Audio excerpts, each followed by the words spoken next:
Lee Gooch back with you tomorrow, 6:30. Of course, the 9 till noon show just about to kick off officially. But first, let's get a news update.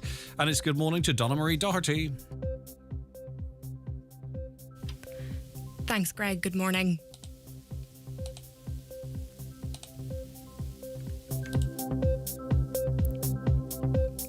The Irish government has done very little to contribute to peace in Northern Ireland. That's according to Donegal Deputy Thomas Pringle.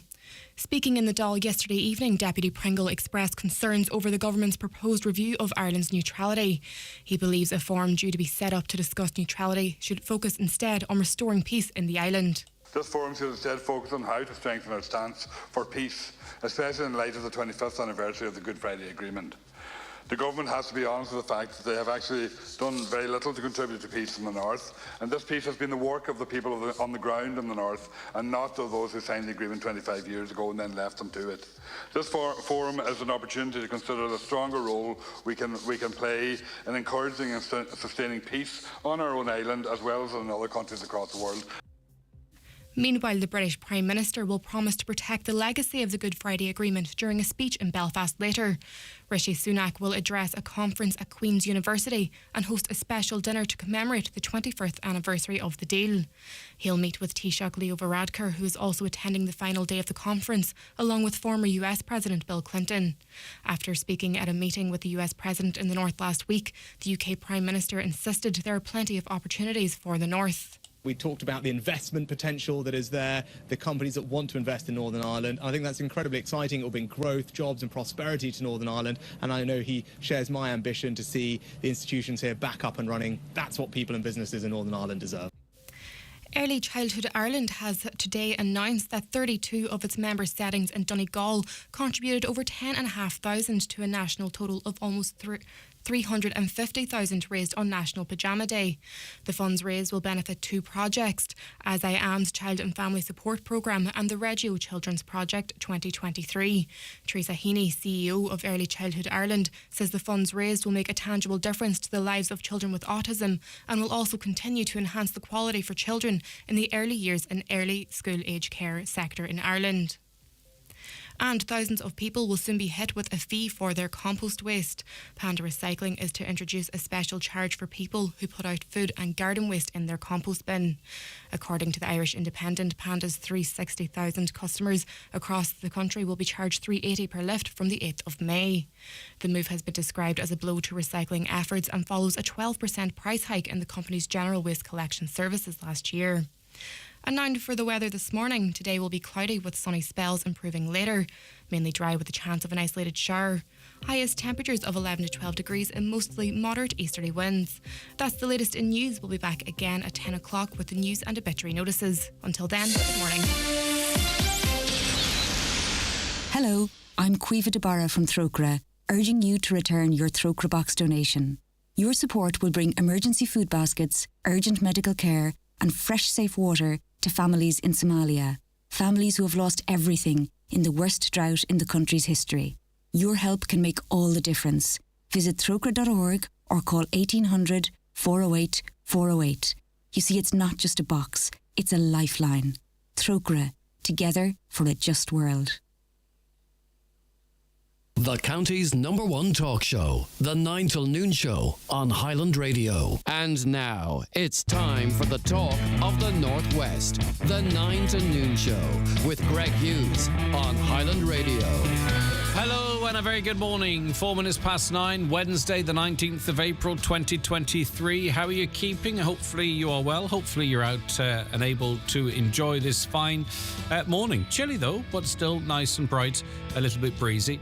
And looks like we're going to continue to have this nice weather, as you heard from Alan towards the end of the show. Right, just before we have a look at what's making the pages of the newspapers today, a reminder of how you get in touch with us, 086 60 25,000. WhatsApps and text that number, or give us a call on 07491 25,000.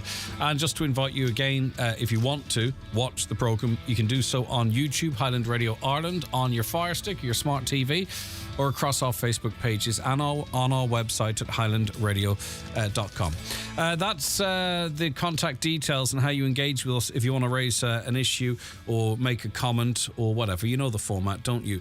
Right, let's see what is on the front of the papers and inside some of them. The Inish Times this morning. The banking sector has been urged to listen to common sense proposals from defective block homeowners. Homeowners from Donegal met with a number of banks to discuss ways to help alleviate financial pressure as a result of the defective blocks crisis. Members of one of the recently formed defective blocks focus groups travelled to Dublin with Donegal Sinn Féin TDs Padraig McLaughlin and Pierce Doherty recently to hold talks with representatives of AIB, Bank of Ireland and Permanent TSB, and hopefully the pressure stays on those and other lending institutions so that they make their moral contribution, if not legal contribution, to this crisis. The Finn Valley Voice this morning. An opportunity for local people to lobby on issues was the objective of the Ballybofey and Stranora community meeting on Monday, April 17th in the Villa Rose Hotel, Ballybofey.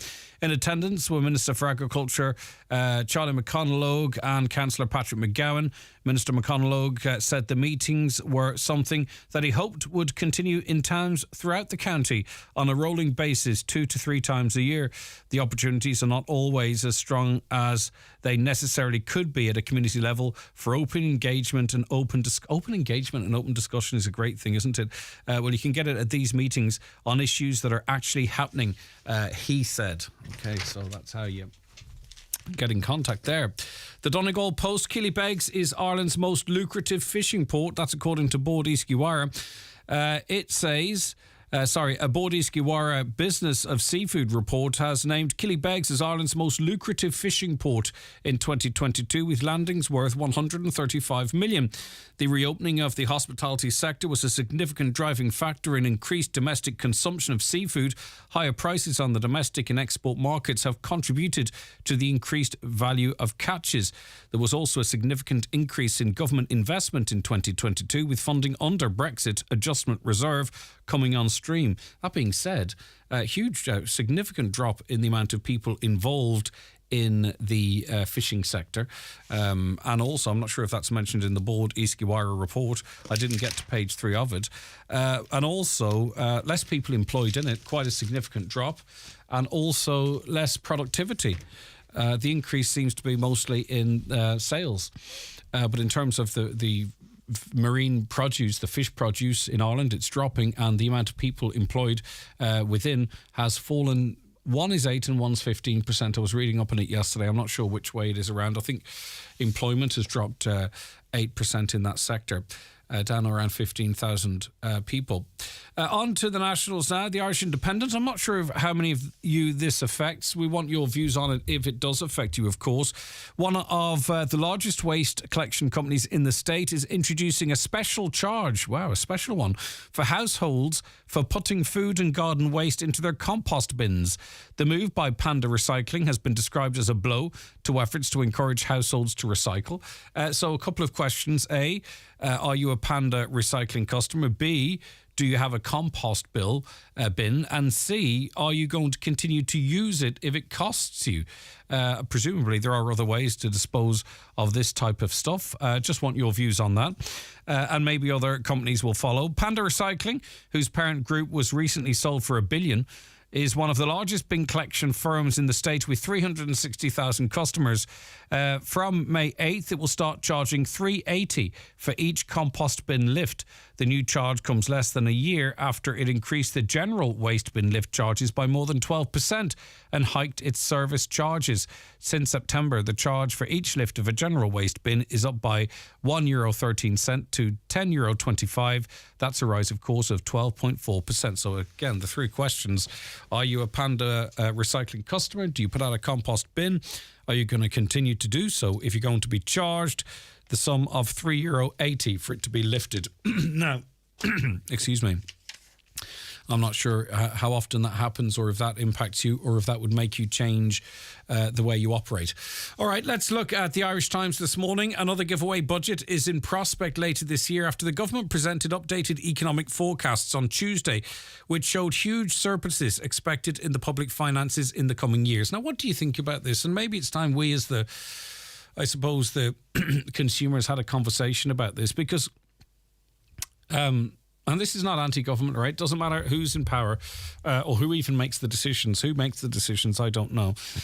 But over the next 2 years, there's going to be a surplus of 26 billion euro. Now, this is coming mostly from corporation tax, and we're told not to rely on it because it might not be permanent.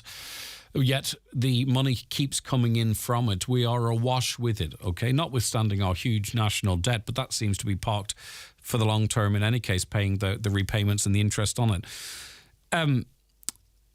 What do you think should be done with this money? There's a couple of options, isn't there? A, they stick it in a rainy day fund, which much of it will be. So you plan for the future and you talk about how the increased cost of, caring for an aging population and all that stuff. This is 26 billion over 2 years. B, at budget time, you do what the papers call a giveaway budget, right? And I think it's this is not a criticism of the papers. We might even say it, I'm not sure. But that's BS, right? Because honestly, what budget have you ever come out of it and it's actually really changed your lives? Maybe it has, maybe it hasn't, under whichever government it is, not recent, not, whichever government it is. So, it's going to be framed as a giveaway budget. So we're supposed to go, yay, that's fantastic. But will it actually really make the lives of your average person in Ireland any better? Because someone's benefiting from this huge increase. Or should this money be used to tackle issues like we talked about yesterday?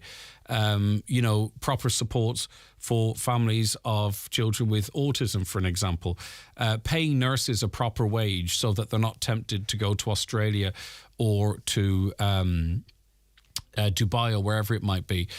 Even maybe, paying other sectors more if that's the right thing to do.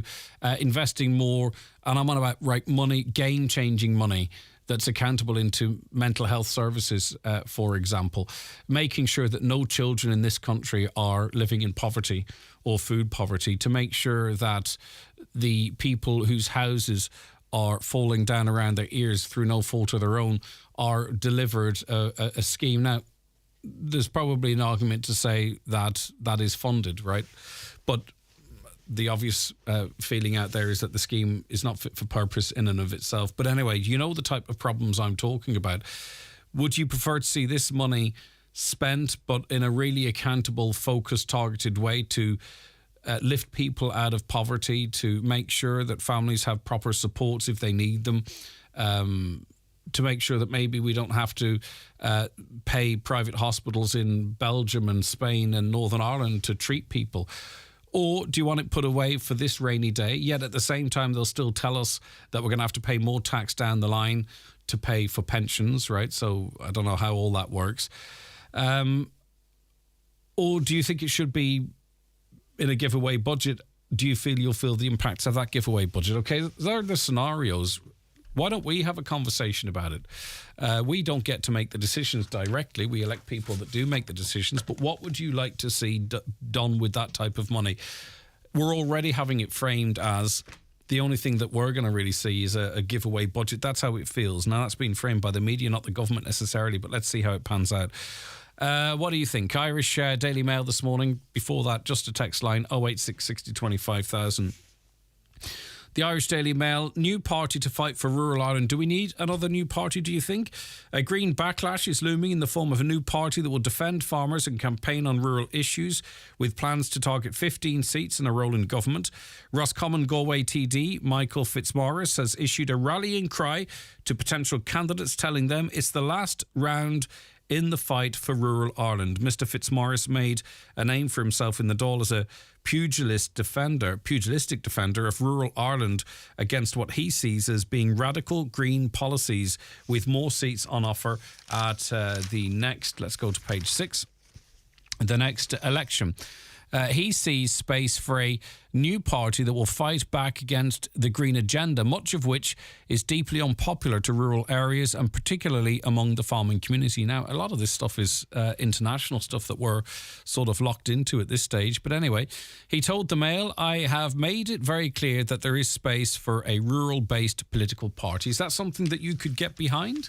We do have the Rural Independents. I'm not saying they're a party, but They back government. They keep the government in power.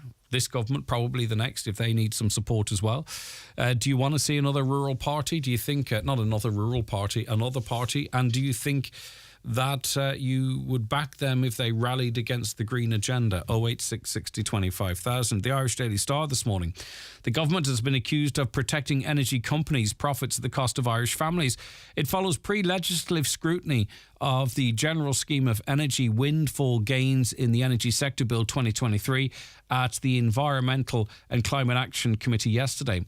The proposed energy windfall tax has a temporary solidarity contribution from gas producers and refineries on 2022-23 profits and a cap on market revenues from non-gas generation between December 22 and June 23. Sinn Féin spokesperson Darren O'Rourke branded the plan wholly inadequate, and it will leave the vast majority of producers eye-watering and obscene profits untouched. You probably are out there, have got a bill recently, 400, 500, 600 euro. Chatting to one person, a bill for 800 euro. Heard of another, bill for 1,200 euro. What is going on? Why are our electricity prices still so high when gas prices are so very, very low? The government said it was going to do something about it, didn't it?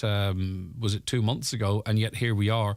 What has your latest bill been like? Has it been a crippler? Let us know. 086 60 25,000, because I know some people have been hit with really, really big bills and still no real clear sign of when domestic users will see bills come down. Into the Sun this morning, lots of papers covering the story. A young girl who was home while her mum was brutally beaten and strangled by her partner yesterday said, "I miss my mammy so much." The heartbroken youngster was 8 when mum of 2, Jasmine McMonigal, was killed by Richard Burke at Forest Park, Killygordon. That was on January the 4th, 2019. The now 12-year-old said, "I wish mammy had never ever met him. He has ruined our lives." She also told of her agony that she and her little sister would never get mummy back, with Jasmine's loss especially apparent at big occasions like Christmas and her birthday. And she revealed how Berg had tried to teach her mother martial arts, but that what Jasmine really needed was defending from him. Jasmine, who's 28, or was 28 when she died, was found in a pool of blood in the kitchen of her home following a 3-hour standoff between Burke and Gardaí. He, 32 of Killygordon, had pleaded not guilty to her murder, but guilty of manslaughter. Mr. Justice Burns remanded Burke in custody for sentencing on May 22nd. So yesterday was about victim impact statements there. And the Irish Daily Mirror, finally, the Labour Party has called for, and I'm glad to see someone taking this up, by the way, because we are, by certain companies, being ripped off. Inflation is being driven up because they're making huge profits at the beep counter. It's not necessarily now about the rising input costs and them having to maintain their profits at a certain level. Their profits are making up a huge proportion of the inflation that we're seeing in this country at the moment. The Labour Party has called for the Consumer Watchdog to investigate supermarket prices and accused major corporations of profiting from the cost of living crisis. TD Jed Nash also called for the government to introduce price caps on certain goods, arguing that it has enough money to introduce further measures. I would not like to see that type of measure having to be introduced. I would like to see these companies reward their loyal customers by doing the right thing and reducing their profits down to pre-war, pre-COVID levels. There's no need for them to be making so much money. Speaking in the Dáil yesterday, Mr. Matt Nash said, updates from the Stability Programme show that Ireland is in good financial position and is likely to have record-breaking income levels for 2023. He claimed far too many people are being left behind. He added, far too many big corporations like major supermarket chains are involved in obtaining supernormal and hypernormal profits. In our view, this needs to be investigated by the Consumer Competition Protection Commission. It doesn't really even need to be investigated as such. They need to be embarrassed and shamed because the statistics are out there which show that they are making really, really good profits. Right, okay, let us take a break. Back with our first guests in just a couple of moments. The newspapers are courtesy of Kelly Centra Mountaintop Letterkenny, the C-Store National Large Forecourt of the Year for 2022. The 9 till noon show is brought to you by Letterkenny Credit Union, offering low-rate car loans with fast approval. Apply online at letterkennycu.ie or in office today. I remember you. Hi, this is May McFetridge here. Come and see me, the delightful Olivia Nash, and a happy medium at the Millennium Forum on the 25th of April. Join me for a laugh as I enter the spirit world and reveal all. Tickets from the theatre box office or online. Why leave all the magic moments or great scenes you've captured on your phone sitting there or in the cloud when you can have them printed at McGee's Chemist? Using the McGee's app or one of the in-store kiosks, you can upload your photos from your phone, Google Photos, Facebook or Instagram and have them printed instantly within an hour or in by 10 and ready by 5. See mcgees.ie for more details. Hold your memories in your hand with McGee's Chemist, Letterkenny. You may have heard others making claims, but there's only one number one, and it's official. The Kia Sportage is now Donegal's best-selling car in 2023. Call in today to iMotors Letterkenny or Malin, or visit imotors.ie to find out why the Kia Sportage is Donegal's best-selling car. So you're saying mental health difficulties can be smaller things? Yeah. Like trouble sleeping? Yeah. Or if I'm always stressed, like? Yeah. Or often anxious? They're all part of your mental health. Thought those were separate. Nope. They're all connected. Hey, how do you know all this anyway? Sure, I've been there myself. Anxiety, ongoing stress, low mood or trouble sleeping, they're all part of your mental health. Make the connection and find support that can help at yourmentalhealth.ie from the HSE. Highland Radio time checks with Expressway. Travel route 32 from Letterkenny to Dublin.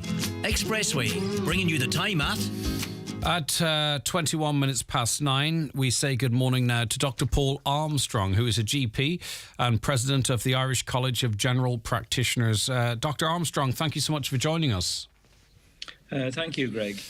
I was planning to actually come into the studio, but just with traffic and everything around Letterkenny, it's nearly an hour and a half. Of course, this morning, so and that's there and back. But listen, it's very good to have you, nonetheless.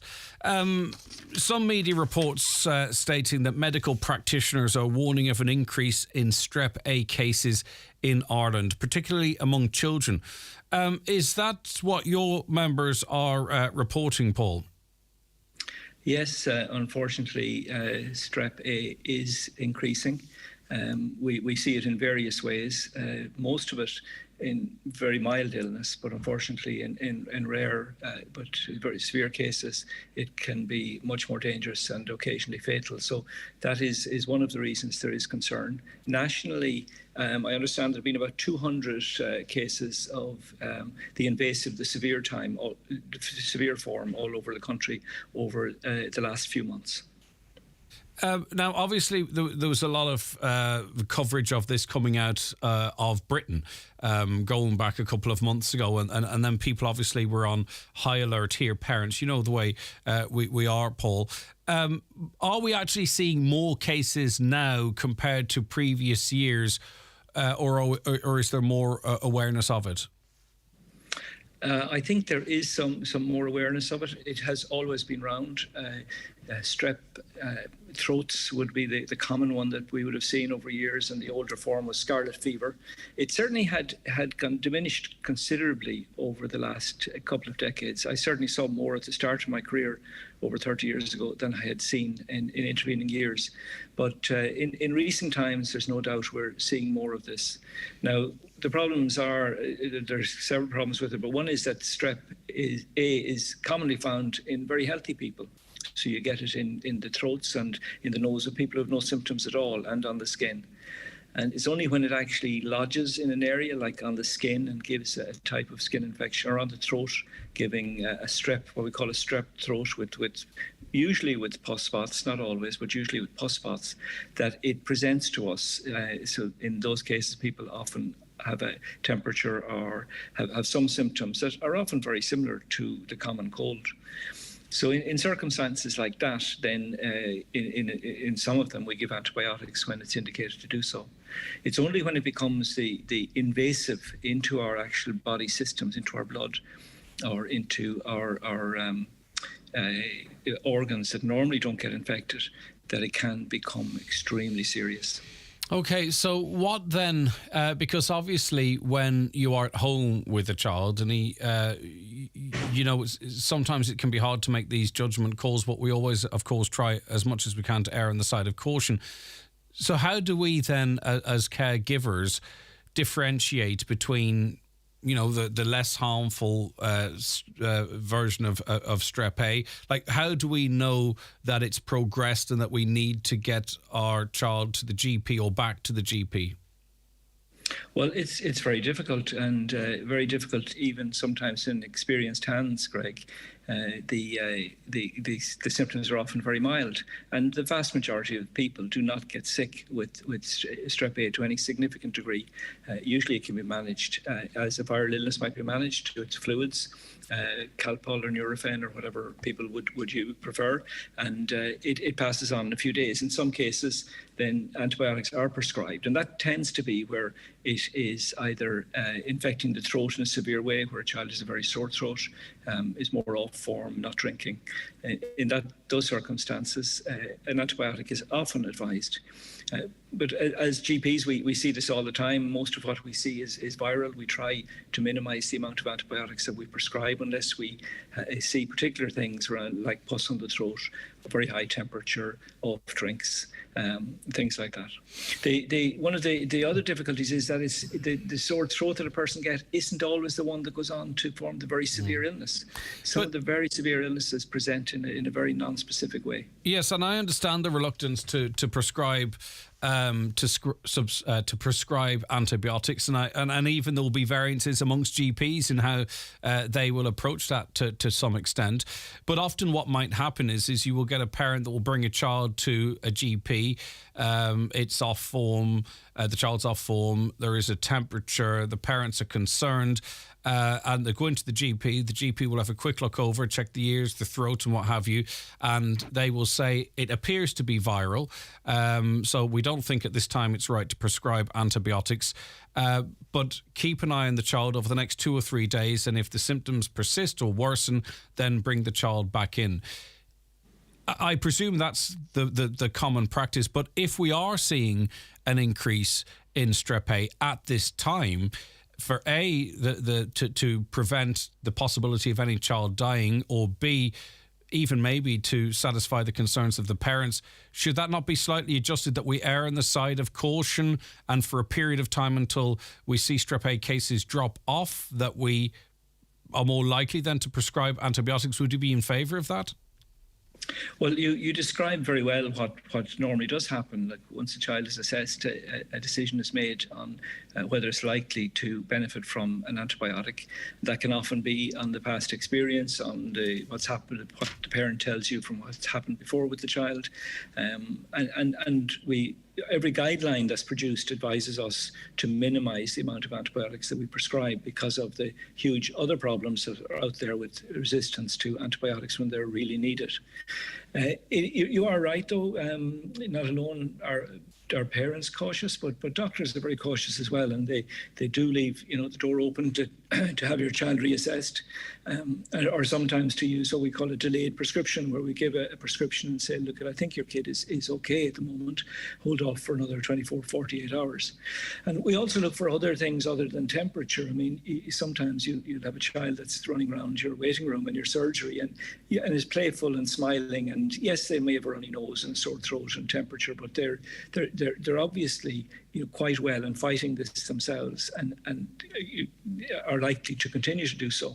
It's the child that worries us more and worries parents more, and sometimes the child that's very quiet, the child that's lethargic, the child that's not drinking, and that's going on a little while, and you often try and get a urine sample to see is a child dehydrated in a way that isn't obvious from their skin or whatever. So yes, we are more cautious. I mean, this is while the number of cases that are extremely serious or end up in hospital or fatal are very, very rare, unfortunately, the effect on that, on a family or an individual, is enormous. And also, to be honest, the effect on the healthcare workers who are involved in seeing a child like that. Yeah, and I'll ask more questions about that if that's okay, Paul. But I think it's probably a good opportunity maybe to ask, because I don't ask, though we have this conversation from time to time, what are the dangers or the consequences, actually probably is a better way of putting it, of the over prescription of antibiotics across a nation, if you know what I mean, or even maybe to one particular individual? Why is it so strongly recommended that there's great caution in terms of how often or how regularly or for what that you prescribe antibiotics? The reason that there's concern is that the more widespread use of antibiotics encourages resistance in the bugs.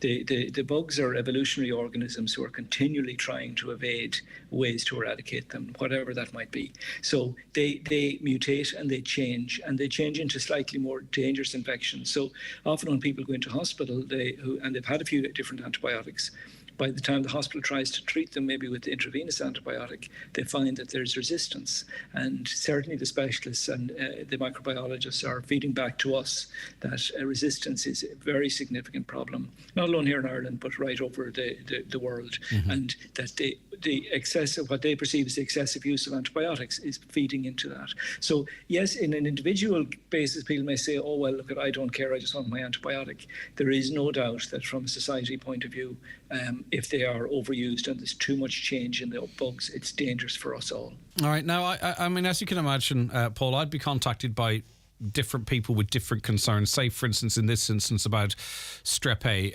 and it'd be a number of cases, right, amongst older people and younger people. Some people have got very sick and very, very sadly, and our thoughts are with those that have lost loved ones to strep A. Now, in our efforts to make sure that we're doing the right thing in terms of public information, we would try and find out, is there a cluster? Is there a problem here? But we would be told, for an example, that, well, we can't say it was strep A until such time, if it's required, that there is an autopsy. And, that all of that information might come some way down the line.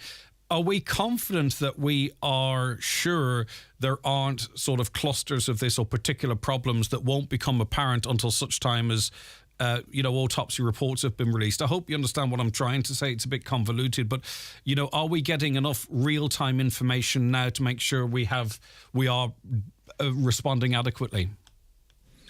I understand your question and how that concern leaves people. But in perspective, as I said, there have been about 200 cases nationally. Now, these are cases. These are not people who have died. These are people who have been treated.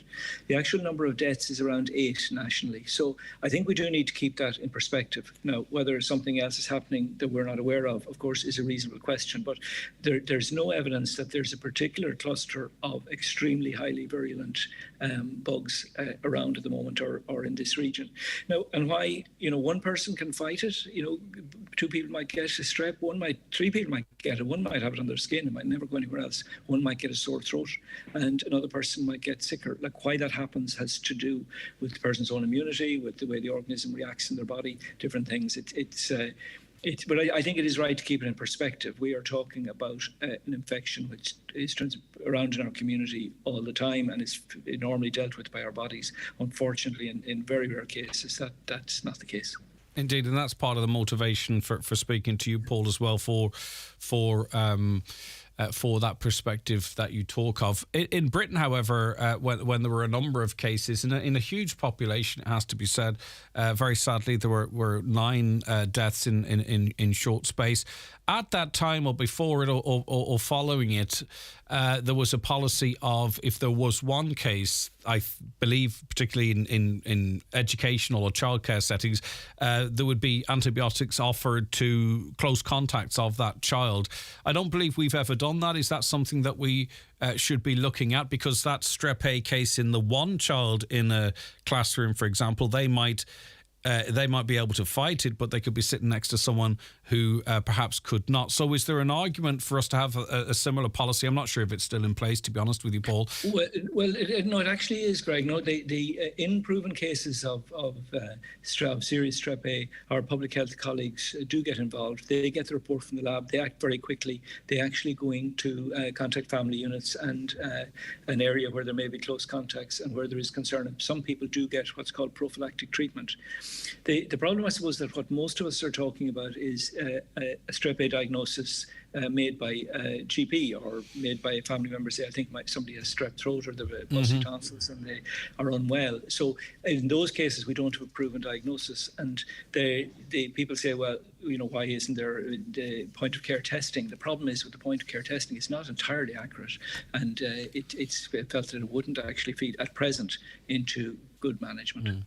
Okay, so maybe we might, in terms of what parents and guardians can look out for, we might skip the first visit to the GP, right, when symptoms are mild, and as I outlined earlier on, that you might be advised, you might either be given a delayed subscription or advised to keep an eye on the child and come back to us in a couple of days if things don't improve or they disimprove. So then you go home and for a moment you feel happy, you feel okay, but then again, that anxiety begins again with every cough or every sniffle or every slow blink. What then should we be looking out for in the behaviour of the child, in what it might be complaining of, if it can verbalise that might then warrant a further visit to the GP or even the ED, dependent on how severe it might be? And with that, Greg, we all know kids change very quickly. Kids can appear quite sick. I mean, parents bring them in, sometimes say, look, kid's very sick, kids find the surgery and well as well. But the things that we all look out for, and we look out for as doctors, and the family members or carers should look out for, are where somebody isn't getting better and isn't drinking, is just lethargic, persistently unwell, still a bit of a headache. There are obviously more worrying things like developing when you put the glass tumbler on it. So it's generally the general form of a person concerns us more. And the younger the child and the older the person that goes off, you're often more concerned because things can change more rapidly. So if somebody is not getting better and it's still persisting, and they're not drinking, they're not eating, they're off form, they're not playing their favourite PlayStation, they're not watching the TV, that's a reasonable grounds to say, look, maybe we need to look at this again. Beyond that, say for instance, it's possible that if you are medicating with paracetamol or Calpol or whatever it might be, Nurofen, that some of the telltale signs might be masked to some extent. And I'm just trying to make sure people have all the information they feel they might need. So is it possible that the child might seemingly be okay, a little off, but still be suffering? Like, is there any pains or anything else beyond that we need to be looking out for, Paul? I don't think things medication masks. I mean, the paracetamol or the temperature perhaps was perhaps what I'm talking to there. Temperature on its own is you can have quite a high temperature and not be that unwell, and a low grade temperature and be quite ill. So yes, the temperature is something which we all follow, but it is more the subtle signs that we would go with in terms of their, as I said, drinking, general interest in things, lethargy, more sleepy than usual,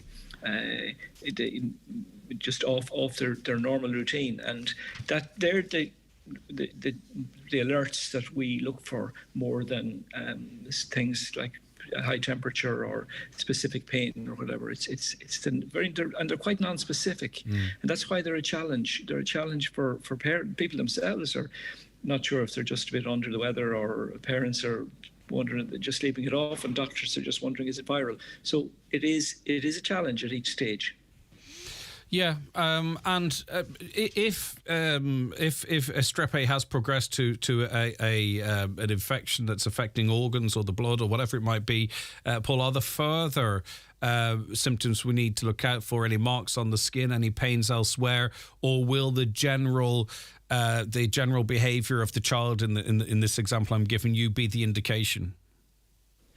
And it's also important to realise that it doesn't always progress from a sore throat and a runny nose. People can get a strep infection that just presents in a way where they just have a temperature and a rash, and so you have to always be aware of that. But we sore joints, inability, vomiting obviously is quite a severe symptom. The rash, people get rashes all the time. You can get that fine red rash that when you put your finger on it disappears. Is often part of a virus, but a rash, for example, that doesn't appear when you put pressure on it is always more worrying and concerning. Right, and I might just go back to the start again. Notwithstanding the awful loss that people have incurred, but also at the same time having to balance that with giving people knowledge, but not at the same time scaring people, because we do also have to get along with our everyday life as well. So strep A, generally very common. Some people will present with no symptoms at all. The vast majority of people will be able to fight it off and not be particularly unwell. In a small number of cases, 200 cases so far this year in Ireland, it's been the invasive form, and very, very sadly there have been a number of deaths. Is there anything else you want to add there, Paul? Because as I say, I want the end of it to sort of contextualise it as well for people. Yeah, no, I think that's right. I think we do have to put this in context. Most of what we see is still viral. Most of what we see does not need antibiotics. Making that judgment call is currently quite difficult. I think it's also worth mentioning that one of the reasons we didn't see these for a couple of years was because their mode of transmission is by droplets and by hand, and people were washing their hands, and a lot of criticism of that was overdone. People were wearing masks. I know there were people who were critical of that, but that certainly reduced transmission of a whole load of childhood and other illnesses. And people will tell you, my kid had nothing for 2 years, or I normally get a flare-up of my asthma regularly and I didn't get anything recently. That was because our personal behaviour actually improved. And we, now today, I know masks are gone in most circumstances, most health care centres, including our own surgery this week. But I think it's still prudent that people who have a cough or a cold, or who feel they're vulnerable, might still wear a mask. And we used to see tourists coming to this country wearing masks over the years and think, oh, that's ridiculous. But I think that we do need to realise they still have a role in reducing the transmission of infection. Okay.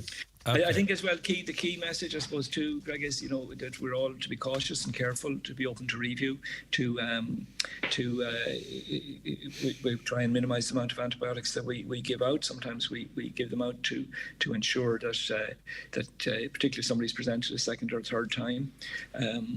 So all the guidelines are encouraging doctors not to prescribe, but we live in the real world, and we try and meet the needs of patients as best we can. Yeah, and what I've tried to do as well, because when you go into a surgery and you're already stressed, I think everyone's the same. I keep saying you're always stressed, and I could only be talking of myself, Paul, but I believe we are all the same. But I try, I want to relate everything to the GP, because, Hudson, for instance, Hudson's only a 2-year-old. He can't relate it himself. Even take notes of when you're at home before you get to the GPs, and give that information. I just found that personally that helped me, because you're in there and, I'd be up to high dough. As I say, I'm not recommending that, but it might help some people just in case, just to keep a few notes of what's going on and then relate that to the GP during the visit. Yeah, it is. When you're maybe in the chair, people kind of can't think as clearly, and they're saying, I'm after they leave, they say, I'm sorry I didn't say this or I didn't say that. I mean, feel free to raise an issue or concern. Finally, I think good nutrition is important in fighting any illness. It's not a silver bullet, but someone asks how important is good nutrition to strep A. I would imagine good nutrition is really important to everything, and just because someone gets strep A doesn't mean they've got bad nutrition either. But someone wants me to ask that, but I presume that's really your answer, Paul. Yeah, it's and allied to nutrition is hydration. It's really important that your child continues to drink if they get off form, get a temperature for any reason. Often they stop drinking, they became a bit dehydrated. That makes them cranky and irritable. And often, if you can keep a child's hydration good in the first couple of days of any illness or throat or cough, it actually allows them to pull through better. But so keep your child drinking as best you can. Don't worry about eating in the first couple of days of any temperature or illness. All right, listen, thank you so much for your time this morning. I appreciate it. I hope we covered everything. If you feel that we did in an informative but not necessarily a fearful way, if that makes sense. I appreciate your cooperation. Dr. Paul Armstrong, have a lovely day. Okay, thank you, Greg. And Dr. Paul is a GP, of course, and president of the Irish College of General Practitioners. Watch the show live now on YouTube, Facebook, and at highlandradio.com. The 9 till noon show is brought to you by Letterkenny Credit Union, with monster loans available up to €60,000 for all occasions. Visit letterkennycu.ie. Do you suffer from high cholesterol, menopause symptoms, digestive issues, anxiety, aches and pains, or a lack of energy? The highly trained team at The Natural Way Letterkenny can provide advice on natural remedies for a number of individual health issues. The Natural Way also has its own brand of herbal treatments to help fight fatigue, relieve digestive discomfort, maintain a healthy immune system, and alleviate common menopause symptoms. The Natural Way at Letterkenny Shopping Centre, your one-stop health shop.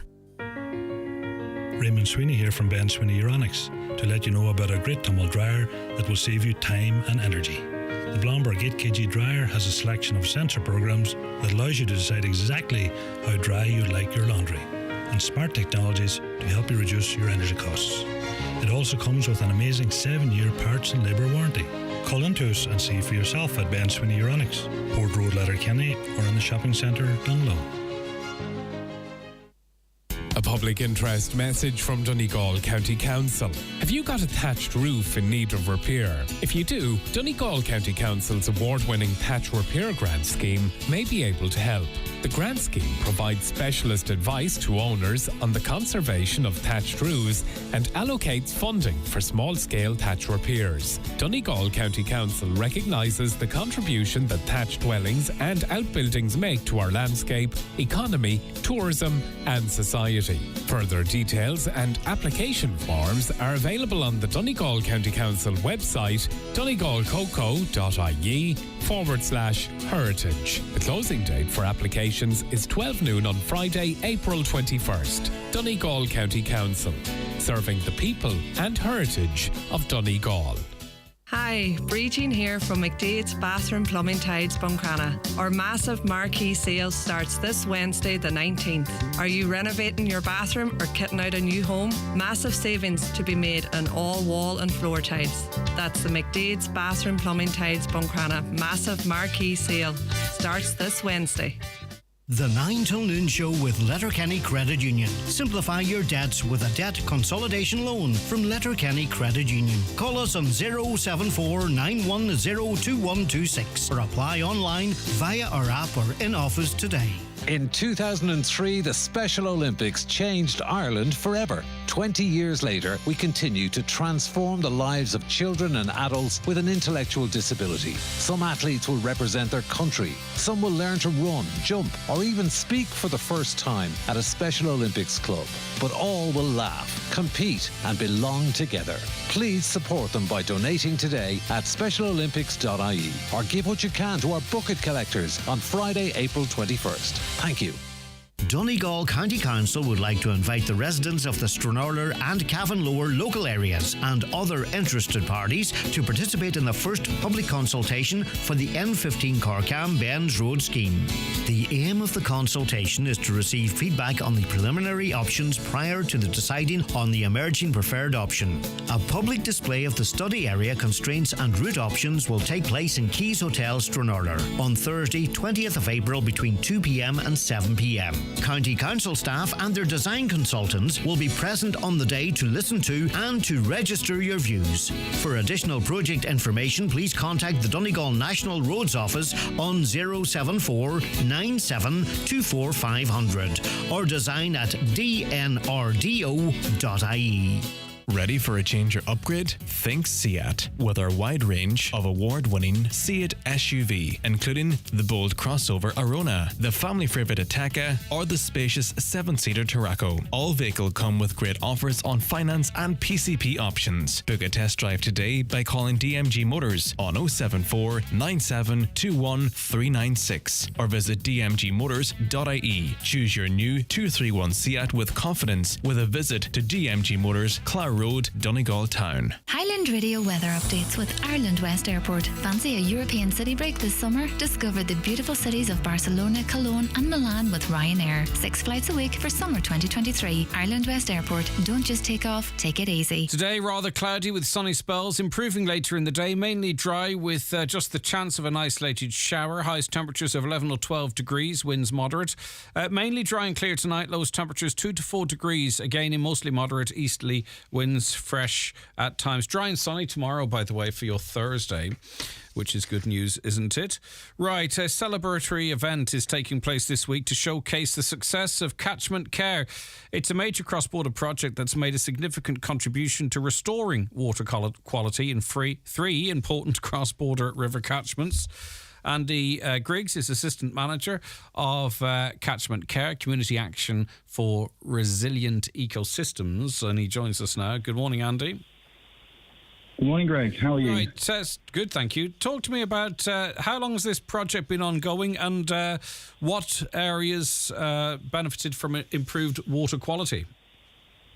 So Catchment Care, Greg, has been running over the past 5 years. We started in 2018 and it's due to come to an end in June this year. The 5-year project has been looking at river restoration and water quality improvement works over 3 different river catchments cross-border, and those are the Arnie, the Blackwater and the Finn. The Arnie catchment will be the smallest of those catchments. It's cross-border from Manor, Cavan and Leitrim. The Finn catchment is the middle one, Donegal and Tyrone, cross-border, and the Blackwater is the largest of those catchments, which is Armagh, Tyrone and Monaghan. It's been funded by SEUPB, which is the EU programme for Northern Ireland and the border regions of Ireland and Western Scotland. And we've been working to do a whole range of river restoration works across those areas. So we've been working with different landowners and stakeholders, looking at the issues and the problems which are affecting our water quality across those different river catchments, and looking how we can make some improvements to bring the water quality back and to get people also involved in looking after their local river catchments and getting local communities engaged with caring for them now and into the future. So how are we judging this as a success then? What bars were reached? Well, there's all of our rivers under the Water Framework Directive, the European Directive, are given a particular status. So that ranges from poor to very good. A lot of the water bodies, the lakes and the rivers across north and south of Ireland would be, some of them are quite good and some will range right the way down to moderate and poor. So there's a whole range of different factors which affect our water quality, and each of our river catchments had different pressures across the areas, so we looked at different mitigations there. So what we tried to do was work and see how in each area what the problem was, whether it was nutrients coming into the rivers, whether it was maybe livestock which is encroaching onto the riverbanks and introducing silt into the rivers. Whether in the Finn catchment, for example, there's a problem with some of the sheep dip, the spent sheep dip or forestry operations. So we looked at how we could work and mitigate some of the pressures on the rivers there. So we looked at things like working with stabilising banks, introducing fencing schemes which would keep livestock out of the rivers, combined with working with landowners to look at offline drinking solutions for livestock. We looked at doing in-stream works which would improve the rivers for salmon stocks and for reds for the salmon and different fish stocks. We looked at riparian buffer zones which would help protect against the pollutions coming into the rivers. We looked at tree planting measures as well.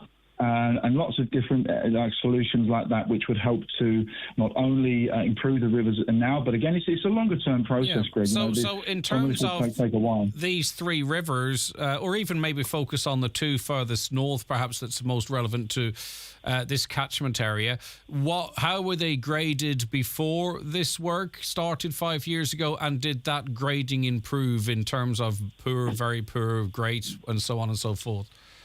Yes, so one of our partners, we had 8 different partners in this project. One of the partners that works in the Finn catchment would be the Lochs Agency, but the rivers would have been, it would have had invertebrate stocks, insect life, and the fish stocks. Yeah. You look at the water quality, so you can take measurements of the nutrient levels and the pollution levels. Yeah. So for instance, the Finn, where was it rated before this work started, and where is it now as a measure of the improvement? Andy? Well, the Finn, some of the Finn, again, I'm not an expert on the particular Finn catchment itself. Yeah. But if I remember the Finn catchment, we had again from quite high quality or better quality river water back in the top of the catchment, and then it comes into moderate in the mid catchment and down towards the end of the catchment there. So that was graded and that was looked at before the project started, and the Lochs Agency are then leading out on the water quality improvement schemes across that 5-year project. So again, they're looking at the chemical export issues and looking at mitigating measures. And as we said, the sheep dip and the forest have been highlighted as areas for mitigation. So they've been carrying out a whole range of works. But again, the results coming out of that are quite promising at the moment. The latest report we have, and we'll have this at the conference there on Thursday in Ballybofey, we'll see some of the improvements that have started to happen across some of our river systems there. Now, there's a long way to go, obviously, and we only covered those 3 river catchments, and it's a longer-term process. But one of the things was to look at how we can have cross-border knowledge exchange and work with those different organisations to carry on this work into the future and maybe get potential funding to carry on the work. Because 14 million was spent, wasn't it? So it's a significant investment. There was a significant investment, and there was a whole range of other measures. One of a huge success of the project was actually our community incentive scheme. So we rolled out 2 phases of projects and funded 37 different projects across the 3 catchments, which was funding were given to community groups to roll out projects on their own local rivers. So there was a whole range of different projects like streamscapes projects, BioBlitz works. We introduced river walks. We had people coming and doing citizen science, so getting people actually engaged on their rivers, taking river samples, learning about their biodiversity and their wildlife, doing pollution watches. We had interpretation and signage. We had a whole range of education material and resources, and we also ran a very successful education program across the 3 catchments. So one of the strong things, again, was working from a bottom-up approach, Greg, and looking at how we can get local communities involved in doing the work. All right, all that work will be outlined, and there's plenty of speakers, a panel discussion, and interactive exhibits available for the public at the conference on Thursday. That's tomorrow, the 20th of April at the Villa Rose in Ballybofey. Tickets are available. You can search eventbrite.co.uk and search Catchment Final Conference tickets. I presume you'll find it there. We'll link that URL actually on our socials, which might be more easier access. But presumably there's a link on catchmentcare.eu as well. And do people have to register or buy it, or get a ticket in advance, or can people turn up on the day, Andy? No, the ticket if possible. There's been it's been a very popular event, as you can imagine, because a lot of the partners and all the different communities and different people will be there. So it's been very popular. So if you go onto our Facebook page, just search Catchment Care Facebook, you'll see a link to the Eventbrite conference tickets there, and people can have a look there. And I just don't see a start time for that. Do you have that off the top of your head? Start time for the conference? The Eventbrite? No, the start of the conference tomorrow. It's I know. Oh, sorry. Yeah, what time's it start? Greg, no, yes. No, I think we're running through. I think registration's at 10 o'clock to about 10:30. Perfect. And then we're running through to around about 3 o'clock with we have different displays, and there'll be a networking opportunity. And the main speeches will be from around about 10:30 till about 1 o'clock. Excellent, Andy. Listen, thank you for that. I appreciate your time. Andy Griggs there, Assistant Manager of Catchment Care there. That's tomorrow in the Villa Rose in Ballybofey. We were chatting to Mary yesterday, who again suffered the loss of sheep. Willie emailed us in sympathy saying, my heart goes out to Mary, who you had on the radio a couple of years ago. We suffered the same. We left to go to a neighbour's funeral. On our return, dogs had been into the field, killed 5 sheep, all in lamb, many so distressed, and they had to be put down. Sheep never get over that. Eventually, we had to sell them, start afresh. An attack took place at 12 noon in the middle of the day. A dramatic time for all, says Willie, who's empathetic, of course, to the plight of Mary, who still doesn't know the full extent of the damage caused by that sheep kill at Maharorty Beach, I believe it was, wasn't it? Okay, we're back with more after the news and obituary notices.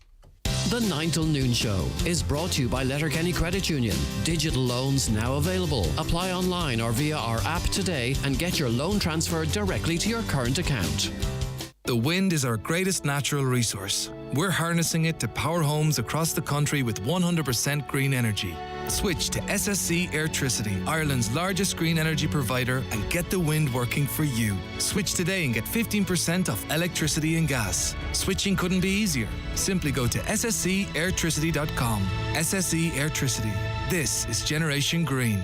EAB €3,450.12. Offer from the 15th of the 2nd, 2023. Rates valid from the 1st of the 10th, 22. Subject to change. 1 year standard unit rate discount for new home gas and electricity customers and direct debit and e-bill. For details of EAB, T's and C's, rates, exit fees, standing charges and green energy claims, see sscelectricity.com. Irish National Opera presents the French classic romantic opera Werther, a masterly portrayal of hopeless love between the passionate poet Werther and a married woman. An opera full of sweeping melodies, including one of the world's most famous tenor arias. At Angreenan Theatre, Letterkenny on Saturday the 22nd of April.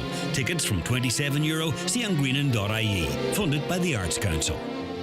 By choosing Donegal Creameries milk, you're supporting over 200 dairy farming families across Donegal in doing what they do best, producing delicious, fresh milk every day. For over 100 years, Donegal Creameries milk has been brought to you daily from our dairy at Crossroads, Killygordon, the longest established creamery in the region. Support local farms, local families and local jobs by choosing Donegal Creameries milk.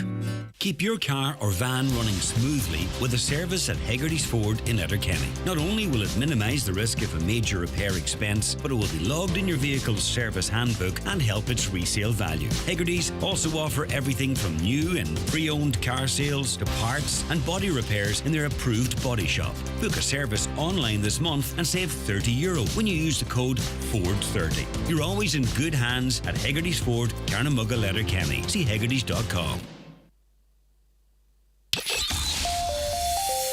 Live, on air, online and on the Highland Radio app. This is Highland Radio News. Good morning, it's 10 o'clock. Donal Kavanagh at the news desk. The Irish government has done very little to contribute to peace in Northern Ireland. That's according to Donegal Deputy Thomas Pringle. Speaking in the Dáil last evening, Deputy Pringle expressed concern over the government's proposed review of Ireland's neutrality. He said he believes a forum due to be set up to discuss neutrality should instead focus on restoring peace on the island. This forum should instead focus on how to strengthen our stance for peace, especially in light of the 25th anniversary of the Good Friday Agreement.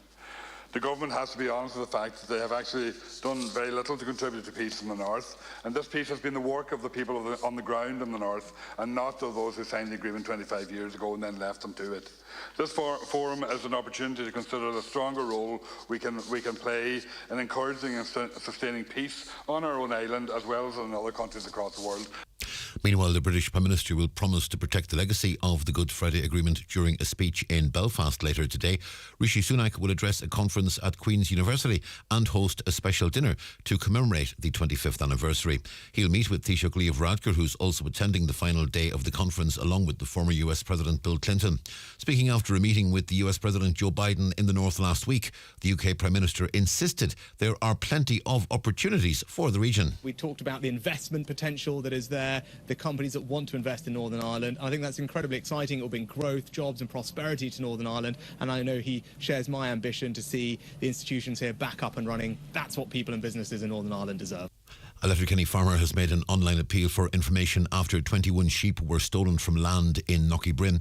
John Russell says 7 ewes and 14 lambs were stolen between Sunday, April 9th and the early hours of last Saturday. He added it's the second time this year that sheep have been taken from this farm. The animals are marked with blue numbers on the side with 18 to 49. They've black markings on their backs. Gardaí have been contacted. Donegal County Council has issued an orange fire danger notice in respect of gorse, heather, dried grasses and other vegetation. It will remain in place until Saturday evening. The council is urging landowners, members of the public to take all necessary measures to prevent the occurrence of wildfires and report any unattended fires immediately. The burning of agricultural waste is currently permitted, and it is illegal to cut, grub, burn or otherwise destroy any vegetation growing on not cultivated land between March and August. This echoes a national warning that was issued last evening.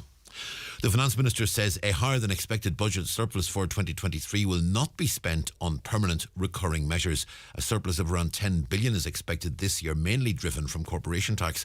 However, Finance Minister Michael McGrath says there's a likelihood a proportion will be used for rainy day funds or one-off projects. When I look at the public capital programme we have at the moment, it's over 12 billion euro. We've had significant underspends in each of the last 2 years. That doesn't mean that we will have underspends in the future. COVID played a role in that.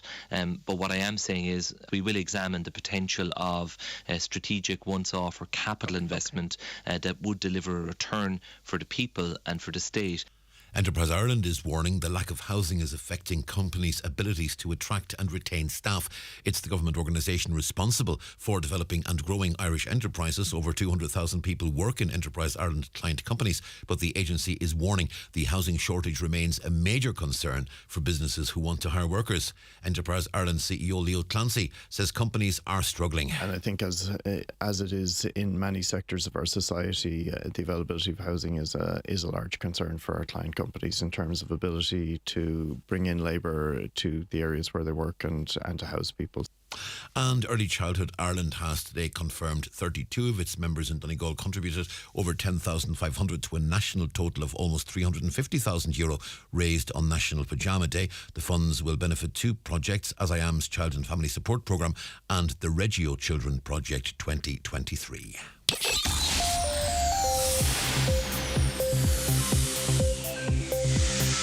Weather forecast, cloudy with sunny spells, improving later, staying mainly dry with just a chance of an isolated shower. Top temperatures today of 11 or 12 degrees Celsius in mostly moderate easterly winds. And that's Highland Radio News. We're back with news headlines again at 11 o'clock. Until then, from the news team, have a very good morning. The obituary notices this Wednesday morning, April 19th. The death has taken place of Pat Callahan, PF, Carrowrea Road, Carndonagh. His remains are reposing at his late residence. Funeral from there tomorrow at 10:30 a.m. Going to the Church of the Sacred Heart, Carndonagh for Requiem Mass at 11 a.m. with burial in the adjoining cemetery. House private to family only, and on the morning of the funeral, family flowers only. The death has taken place of Sister Mary McHugh, Ursuline Convent, Temple Street, Sligo, and formerly of Carrigart, County Donegal. Reposing at Nazareth Chapel, Church Hill, Sligo, from 5 p.m. today, concluding with evening prayer at 6:15 p.m. Mass of the Resurrection will be celebrated tomorrow at 12 noon in the Nazareth Chapel, Church Hill, Sligo, followed by burial in the Ursuline Convent Cemetery, Finnysglyn, Sligo. The death has occurred of Thomas Gallagher, 88 Croghan Heights, Lifford. Thomas will be reposing at his late residence all day today. Funeral from his late residence tomorrow morning at 10:20 a.m, going to St Patrick's Church, Murlog for 11 o'clock. Requiem Mass with burial afterwards in the adjoining cemetery. Funeral Mass can be viewed on the parish webcam. Family flowers only please. Donations in lieu if desired to the Oncology Unit, Letterkenny University Hospital, care of any family member or Kelly's funeral directors. The death has taken place of Francis O'Donnell, 173 Ardconnell, Ardra. His remains are reposing at the Church of the Holy Family, Ardra. Funeral Mass is this morning at 11 a.m, with burial afterward in the adjoining cemetery. The death has taken place of Sally Brown, formerly of Carricohan, Ahiarn, reposing at the home of her sister-in-law, May Brown, 27 Trina Mongan Road, Carricohan, Ahiarn. Funeral from there tomorrow at 10:30 a.m. for Requiem Mass at 11 a.m. in St Patrick's Church in Ahiarn. Interment afterward in the adjoining churchyard. Family time please from 11 p.m. tonight. The death has taken place of Barney Kerr, Ballybow, Rathmullen. Remains are reposing at his home. Funeral Mass this morning at 11 a.m. in St Joseph's Church, Rathmullen. Burial afterwards in Rathmullen Cemetery. Funeral Mass can be viewed on mcnmedia.tv. Family time before the funeral this morning. The death has taken place of Nora Boyce, Pier Road, Downings. Her remains are reposing at her late residence. Funeral from there this morning, going to the Church of St John the Baptist for Requiem Mass at 11 a.m, followed by interment in the adjoining cemetery. Family time, please, from 10 p.m. and before the funeral this morning. Family flowers only. Donations in lieu if desired to the Donegal Hospice, care of any family member. For more details, including any family health guidelines for wakes and funerals, please go to highlandradio.com.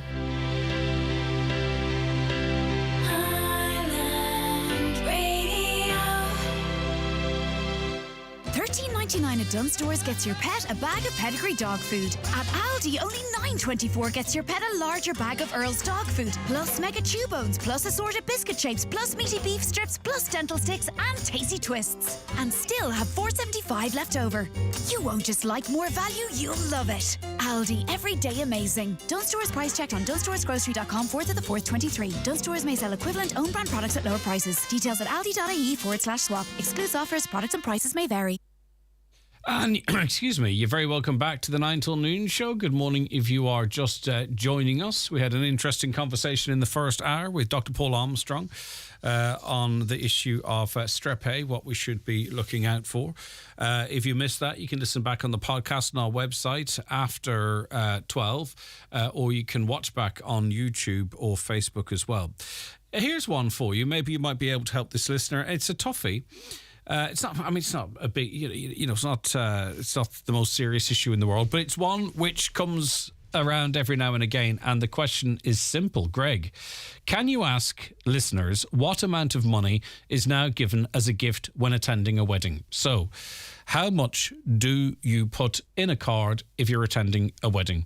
Now, maybe there's different figures. Is there if you're going on your own, or if you're going with a partner? But let's presume you're invited to everything, okay? So the mass, the reception, the afters, all of it, right? So what would you put in the card if you were going on your own? What would you put in the card if you were going with someone else? What is the standard? Is it 150, 200? Is it 1? I don't know.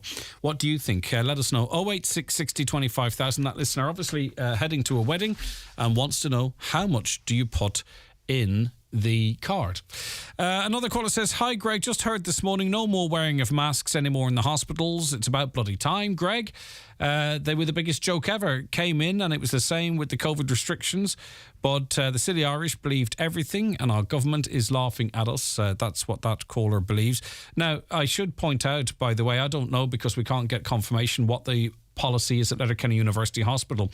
That's the guidance nationally, and I understand that each hospital can make their own decision whether or not to keep masks. Now, whether they can enforce it or not, I don't know. Some people will be very happy if they do keep them to comply. Others will not comply. So we don't know at this time what the plan is at Letterkenny University Hospital, our local hospital for this region here. But nationally, there is the mandate, but I believe there is still discretion within each individual hospital. We'll get clarity on that for you. I'm sure many of you listening will have to visit the hospital in the not too distant future. A government surplus of $8 billion for 2022, yet we all continue to pay a universal social charge, a charge which was supposed to be a short-term measure to get us out of recession. Yet here we are, years later, still paying it. $16 billion next year. So I'm so shocked I can't get the words out of my mouth. It's it's $10 billion this year. You're out there by... It was $8 billion for 2022. That's correct, yes. It's going to be $10 billion for 23 and $16 billion for 24. So 8 and 10's 18, 28, $34 billion surplus over 3 years. You know, again, how could we... we can't have a situation, can we, where anyone in this country is struggling for housing, for healthcare, for mental health care, for supports, for home helps, for carers. We need to be spending more targeted money, not throwing money at things, because that's one of the big mistakes we make. But surely, if we have a surplus in excess of 30 billion over 3 years, this country should just be the dream country. It should be the envy of the world in terms of a place to live. A caller says the government could look at spending some of that money on schools. My son recently got tested for dyslexia. It cost us €500. We both work, but only getting by on what we earn. Absolutely no help. This country is a disgrace. I think maybe you might not. This helps at all, but you might be able to get some of that back through a tax rebate. I hope. But that's not the point of your text. How can this country be awash with money when we're still borrowing and our national debt is way over 200 billion? €44,000 per skull in this country it is. But listen, the national debt's the national debt.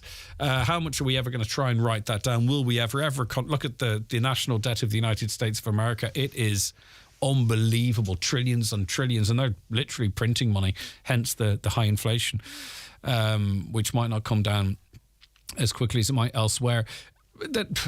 Are we ever going to write down that national debt? I don't know. It's just going to sit there. We're paying some of it off. We're going to be paying interest in it. I would prefer to see this money now spent on what we can fix now, but each to their own. A caller says, I'd love to see the money being spent supporting nurses, Gardaí, and 100% scheme. Is there a survey on this? The survey's at the next election. The survey's when they come knocking at your doors, whoever it is, from whatever party, be it an established party, an incumbent, a new rural party. It doesn't make any difference. That's really, I suppose, where the survey is. But it'd be an interesting question, perhaps something we can throw up on our socials. I'd like to see all social welfare payments in vouchers so the kids would get it. Yeah, I understand the point you're trying to make there, and I don't think we should maybe confuse the actions of a few with what's happening right across the board. Back to responsible dog ownership, or the lack thereof. A caller says dog owners should be more responsible for their own dogs, especially at lambing time. Just open the door and let the dogs out, especially pet dogs, should they not hurt anyone. Nobody ever claims responsibility. Sheep get very nervous with strangers about, but dogs, they are terrified. Gather up and away from danger. Mary's sheep will take a very long time, if ever, to get over that trauma. And we heard from Willie there in the first hour via email. He had a sheep kill and they never got over it. A caller says, I had my smart meter installed. I originally wasn't going to, but did. I received a bill. I see no difference. It's the same as last year. Yeah, that's kind of the reports I'm getting. There are signs up and round about saying resist them because people think that, and I'm not saying it wouldn't be the case, that they could charge you whatever they like and they could switch you off remotely and so on and so forth. Last Sunday, my wife and I went on our typical Sunday stroll to the port in Inver, which is beautiful, when we were approached by a pit bull and collie dog barking aggressively at us. Thankfully, they eventually left us, but we found their owners to be swimming in the sea without a care in the world, with no lead or care for their dogs or other people on the beach. I was left stunned. We left early to avoid any confrontation. So the owners of the dogs went for a lovely dip, left their dogs on the beach, apparently untethered, and they were barking aggressively at these people. And the owners seemingly swimming without a care in the world, like a scene from the Beach movie, I'd imagine. But those people felt they had to leave early, which is not the way it should be, is it? We had also a contact from a listener who's they were okayed for the Susie grant, okay? So their finances are such that they qualified for the Susie grant. They couldn't afford to send their young person to college down south because of accommodation charges, so the student went to Northern Ireland. And then they learned that the Susie grant won't cover their child's expenses there, the young person's college fees and what have you. In other words, they're not entitled to the grant whilst they're studying in Northern Ireland. Lots of you text in with various solutions, and I appreciate it. But just to get to some more of the comments coming in on that. A caller says student loan fees are not means tested. Student loans for fees. Okay, I get you. Because one of the suggestions were there are companies that will lend you the money and then you can pay it back when you start working. That's not for everyone though, but we appreciate the answer because I posed that question. Regarding Northern Ireland colleges, when we get the €1,000 deduction on fees in the south, last year it was not honoured in the north. Northern Ireland fees are more expensive too. And I can't remember who I asked questions about this of. I think it might have been a government minister, the ones that still speak to me. But I'm not really quite sure. Their commitment was that they knew it was happening and they were looking into it, I believe, was their response. A caller says, I had to get back surgery, so due to the wait here, I decided to seek the cross-border initiative, and I was granted this. I was told it would be £175, is that right? However, when I had an appointment with the anaesthetist, they told me, due to my heart condition and the lack of facilities, example, no ambulance, to go to Altnagelvin or even facilities in Belfast, I wouldn't be eligible for the surgery. They seem to cherry-pick the fittest people for this and don't cater for those with underlying conditions. Now, I think there must be a digit missing from the... it's not £175, unless that was to go and see a consultant. Why is there opening owners at on Greenia of Alia? It was open for thousands of years, and it is a national disgrace that the OPW is taking it on. The OPW should be asked to categorise the number of instances of antisocial behaviour that occurred at On Greenon. There's no electric power at the gates of On Greenon of Alia, so automatic gates are not an option. But as I say, we said in the programme yesterday when that was raised first, that is not a problem that could not be overcome. Greg, I want to support Councillor Paul Canning, who was on your show yesterday, in his plea to keep the entrance to On Greenon Fort opened in the summer until 9 p.m. There were lots of people at the fort on Sunday. Ask a local person to lock the entrance at 9 p.m. That comes in from Kathleen Grant. Thank you. Another caller says, in a shown the forgotten jewel as far as Tourism Ireland is concerned. How do other heritage sites deal with insurance? That's just an excuse. In fairness to Tourism Ireland, it is the OPW that is setting the rules here. A caller says, you have to ring up and cancel your smart meter. That's what I had done, and I had no bother. Check it. I would all, at this point, when I go home, I'm going to check the cabinet, see what's in there. Why has the blood bank stopped going to Gweedore, Dunlow? They are missing out on a lot of donations there. I'm not sure. I think they might be going there. We'll try and find out. They were in Donegal Town not so long ago. Then they're in Ishowen. I know they go to Ballybofey, Stranola, and I know they go to Gweedore. I'm not sure. Have they stopped it? When was the last time they were there? We can check it out for you.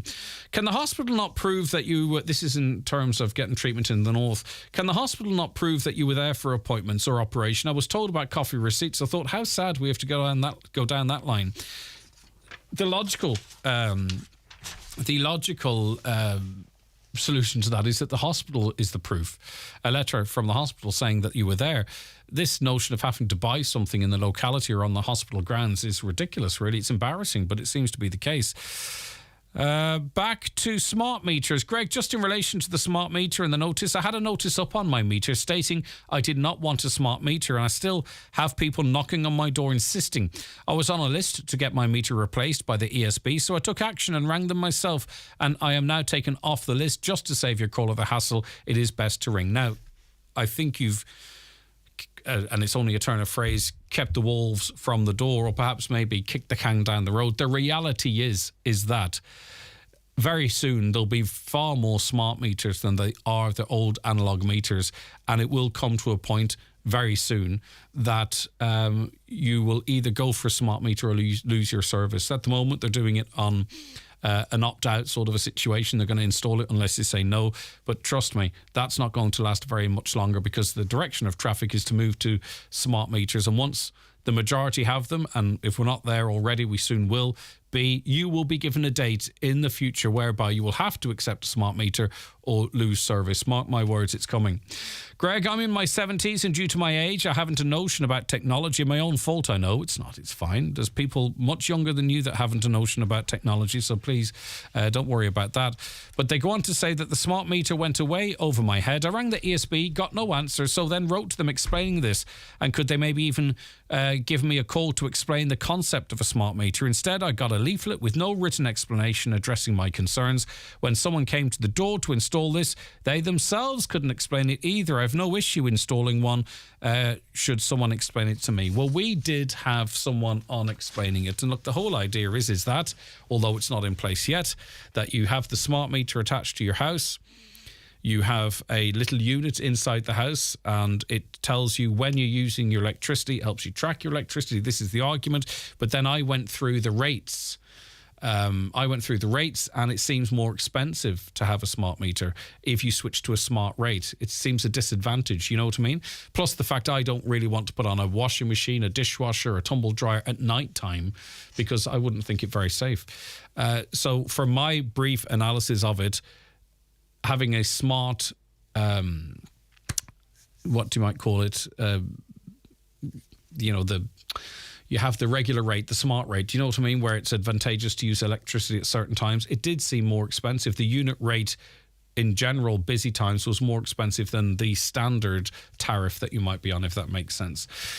Okay, I need to get my next guest on the show, which means going for a quick break. Stay where you are. I know many of you waiting for the bingo numbers, and we'll be back shortly. The county's #1 talk show, the 9 till noon show on Highland Radio. It's time for NCBI Bingo on Highland Radio.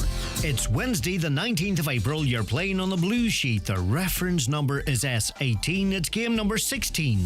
The numbers are 84, 44, 81, 52, 75, 68, 13, 35, 48, and finally 88. Phone your claim to 9104833 before 8 tonight, leaving your name, contact number and the name of the shop where you purchased your book, and we'll call you back the next working day. Get all your NCBI bingo information at highlandradio.com. Are you tired of unreliable and inefficient appliances? Upgrade to Bosch, the brand that delivers superior quality and performance. Plus, their advanced technologies and energy-efficient features will save you money on your utility bills.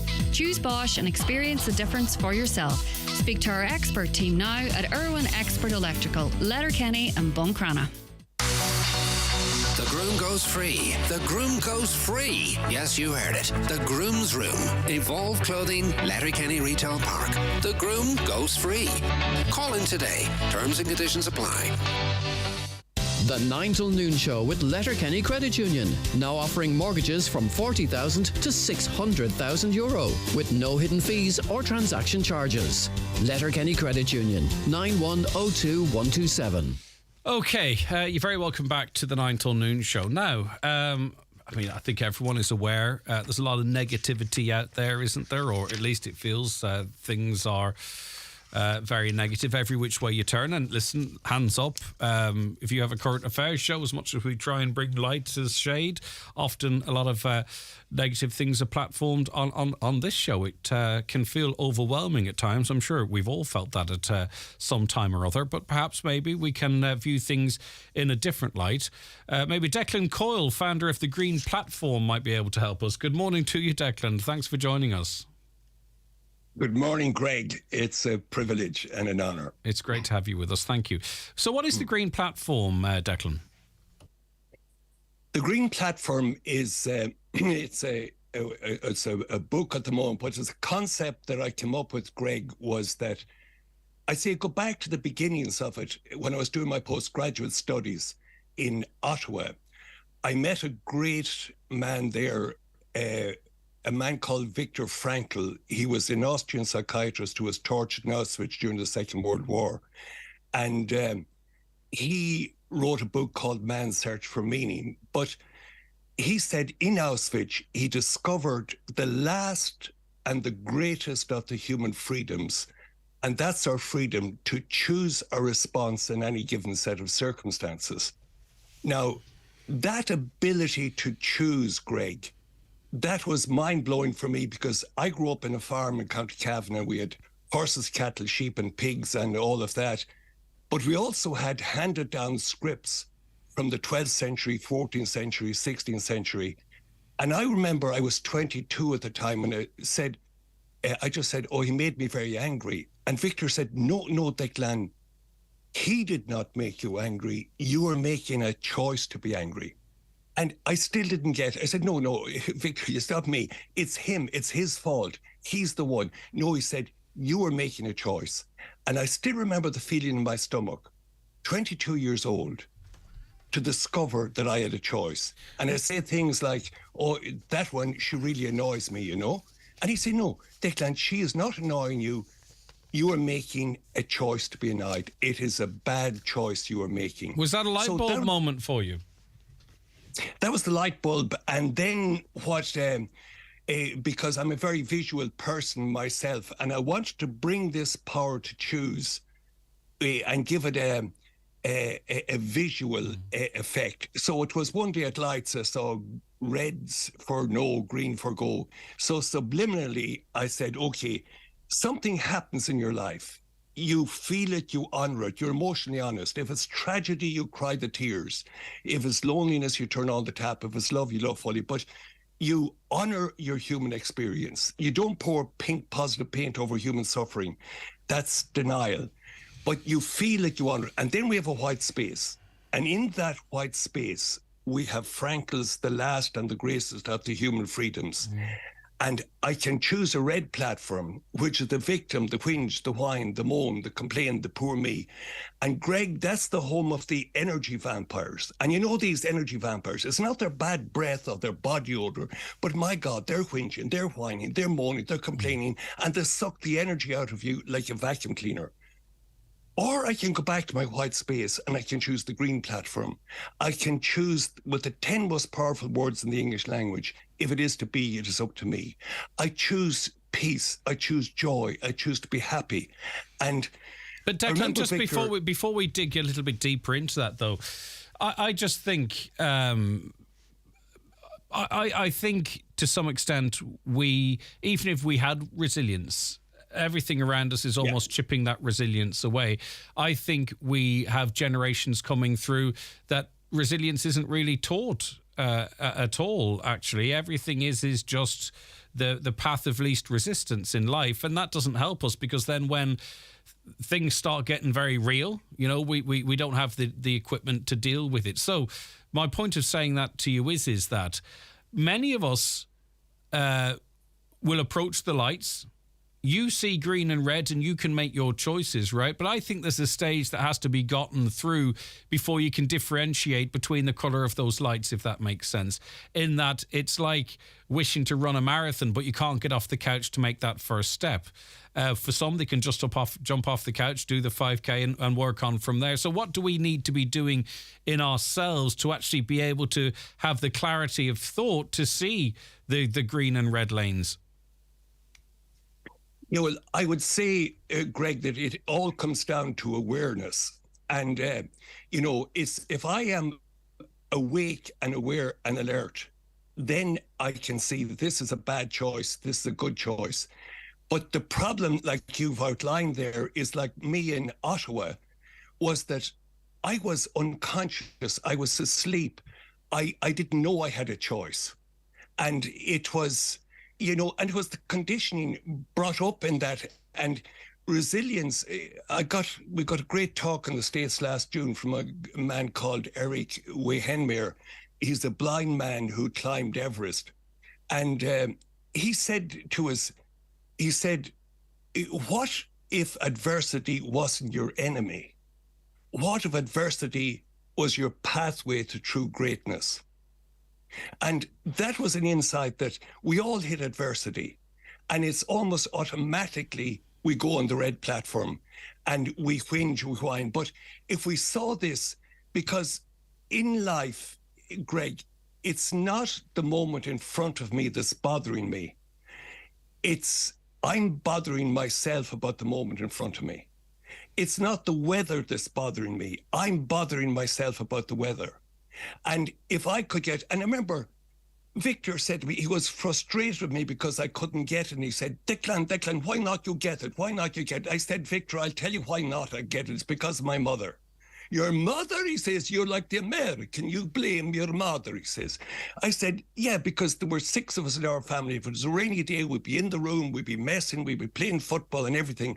And my mother would come in and say, stop that, carry on now, you're making me very angry. Now, It never occurred to me, Greg, to say, Mammy, that's a very poor decision you're making now, because there'd be a tactile response. So we're conditioned in that way. But once we get awareness, then everything changes. Okay, so And can I give you probably a real life scenario so I can so our listeners can help understand how you might apply this, and we'll go through it a little bit more, right? So you're living day to day, okay? Things are very, very tight. You get paid on a Friday, or you get money on a Friday. Your money runs on a Wednesday, and you're driving along and your engine goes. You're on the side of the road. You've got no money to fix that engine. Things are as bad as they could possibly be, and now they're compounded because you've got 2 children in the back. You don't know how you're going to get them to football, which you've probably stopped going out to facilitate them going to football. So is there a way, I mean, can you employ a system that makes you react in a positive way to that, if you know what I mean? So how do you apply this theory or this practice in that type of a situation, and what would be the outcome of it? Well, there's 3 steps, Greg, we bring in the Green Platform. The formula I use is acceptance. That's the first step. Because we create and manufacture most of our suffering through our resistance and non-acceptance of life as it is. Like I had a man from Kerry phoned me last week, and I said, well, how are things going? You just moved to Kerry. Oh, he says, I didn't have the week I wanted. No, I said, but you had the week you got. So it's that non-acceptance. So we bring acceptance to it. Now, acceptance, Greg, on its own can degenerate into indifference or apathy. So we must add then plus PAN, plus positive action now. PAN is an easy way to remember. Plus PAN, plus positive action now. And of the 25 things, what one positive thing can I do? Because, Greg, it is as it is. I cannot un-is it. The situation is as it is. Whatever chance I have of changing it, of bringing a positive attitude to it, I have none at all if I scream and shout and bang the car and kick it. So is it to say that so it helps you deal with the situation and makes it more tolerable, perhaps? But obviously, there's realities that it's not going to fix. It's going to make the experience more tolerable, and maybe you can see a solution better if you're in a better frame of mind. I'm not putting words in your mouth. You're the expert in this regard, but clearly it's not going to magic the engine to work again, but it helps us to deal with it and find a solution. Is that's the way it works then? Yeah, that if we're in this calm, centered space inside, I have a much better chance of coming up with a better choice to make it. And then what happens, Greg, is once we take that first step, the whole universe conspires with us to make it happen. That's the third step. I'll give an example. We have a special needs child here, Alexander. He's 18. He has Maud-Wilson syndrome. He is on 35 medications a day. He has scoliosis. He's tube fed, and he's doubly incontinent and all of that. Okay. Now, 3 years ago or so, the government and the HSE took away his medical card, and a terribly cruel medical card called of all the terminally ill children in the country. So I brought the formula to that. Acceptance. The card is gone. It is as it is. Now I can sit on my hands and whine and whinge and moan and play the victim, or else I can plus PAN, plus positive action now. What one positive thing can I do to change the situation? So I was doing some emails, and I wasn't too good at Facebook at the time, but I put up a picture of Alexander and the story on Facebook. And that night, got a call from a journalist. We had a 2-page spread in the newspaper the next day. But we started a campaign 42 days. At the end of the campaign, Minister of Health had to resign, Minister of Education had to go, the head of the Labour Party went, and all the terminally ill children got their medical cards back. But it all started from acceptance. It is as it is. The card is gone, plus PAN, plus what positive action do. And then the whole universe conspired with us to get the cars back, because we got interviews. We got Saturday Night Show with Brendan O'Connor. We had 17 newspaper articles, 16 radio interviews, and 6 television interviews. But that all came from those first steps. If I had sat in my hands, played the victim, blamed the government, I'd be whinging, whining, moaning forever. And the beauty of the Green Platform is that it was born in Auschwitz. It was Viktor Frankl, where he said they killed 39 members of my family, but every day he said I made a choice to be happy. Because first thing in the morning, he said, that I made a choice to be happy. Now, they could break my body, they could torture me, they could do operations on my genitals, he said, but they couldn't touch my spirit. And that choice I made every day. And my car's broken down on the side of the road. I can whinge and whine and moan and kick the car, or I can choose inner peace. Do you believe everybody has that ability? Sorry, I beg your pardon, Declan. Do you believe everybody has that ability within them, though? Absolutely, 100%. I had a lady who was like, she's in her 70s. She was a few weeks ago, she was in a terrible way, and she had tried all kinds of psychology and psychiatry and all the rest, but she was miserable. And she said, can I get the green platform? So I signed the copy and gave it to her. 3 weeks later, Greg, she sent me a little handwritten wobbly note. Thank you for the green platform. I am now living a life I never dreamed possible. Now, if she can do it, Greg, any of us can do it, because we go to stories. If you go on the red platform, you see, an event has no meaning, a situation has no meaning, a fact has no meaning, unless I make up a story in my head about it. So I'm the interpreter, the meaning maker, the storyteller. So my question to people is why? Why, when something happens, do you make up a story on the red platform that makes you feel bad, like this is a disaster, with a septic tank of sabotage underneath that platform, when you can make up a story like on the green platform, like this is a great opportunity. So you're not saying, like anger, frustration, they're not necessarily negative emotions, though, because obviously you'd be very angry, you'd be very upset, you'd be very frustrated about the case that you talked of, but you focus that to campaign. So you're not saying that you have to be happy about everything. I mean, I presume negative emotions are okay. We can't fight those. It's what you do with them. As I say, I don't want to paraphrase it, but I'm just trying to make sure we all better understand. Is that what you're saying? I'm sure you feel angry and frustrated and what have you at times, Declan. Oh, yeah, absolutely. And you see, that's why I go back to the beginning, that this is not about repression. It's about, you have a feeling, you feel it. I would imagine, Greg, like, I talked to Mother Teresa one time, when she saw the people dying on the sides of the street in Calcutta, she got very angry. But then she channeled the anger into building the house for the dying.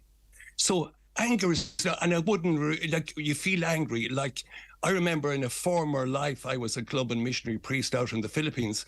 And in a slum there, I remember the last 90 days, I checked the funeral book. I buried 65 children under 2 years old, all had died from hunger-related diseases. And I had a debrief from a Jesuit, Dennis Murphy from New York.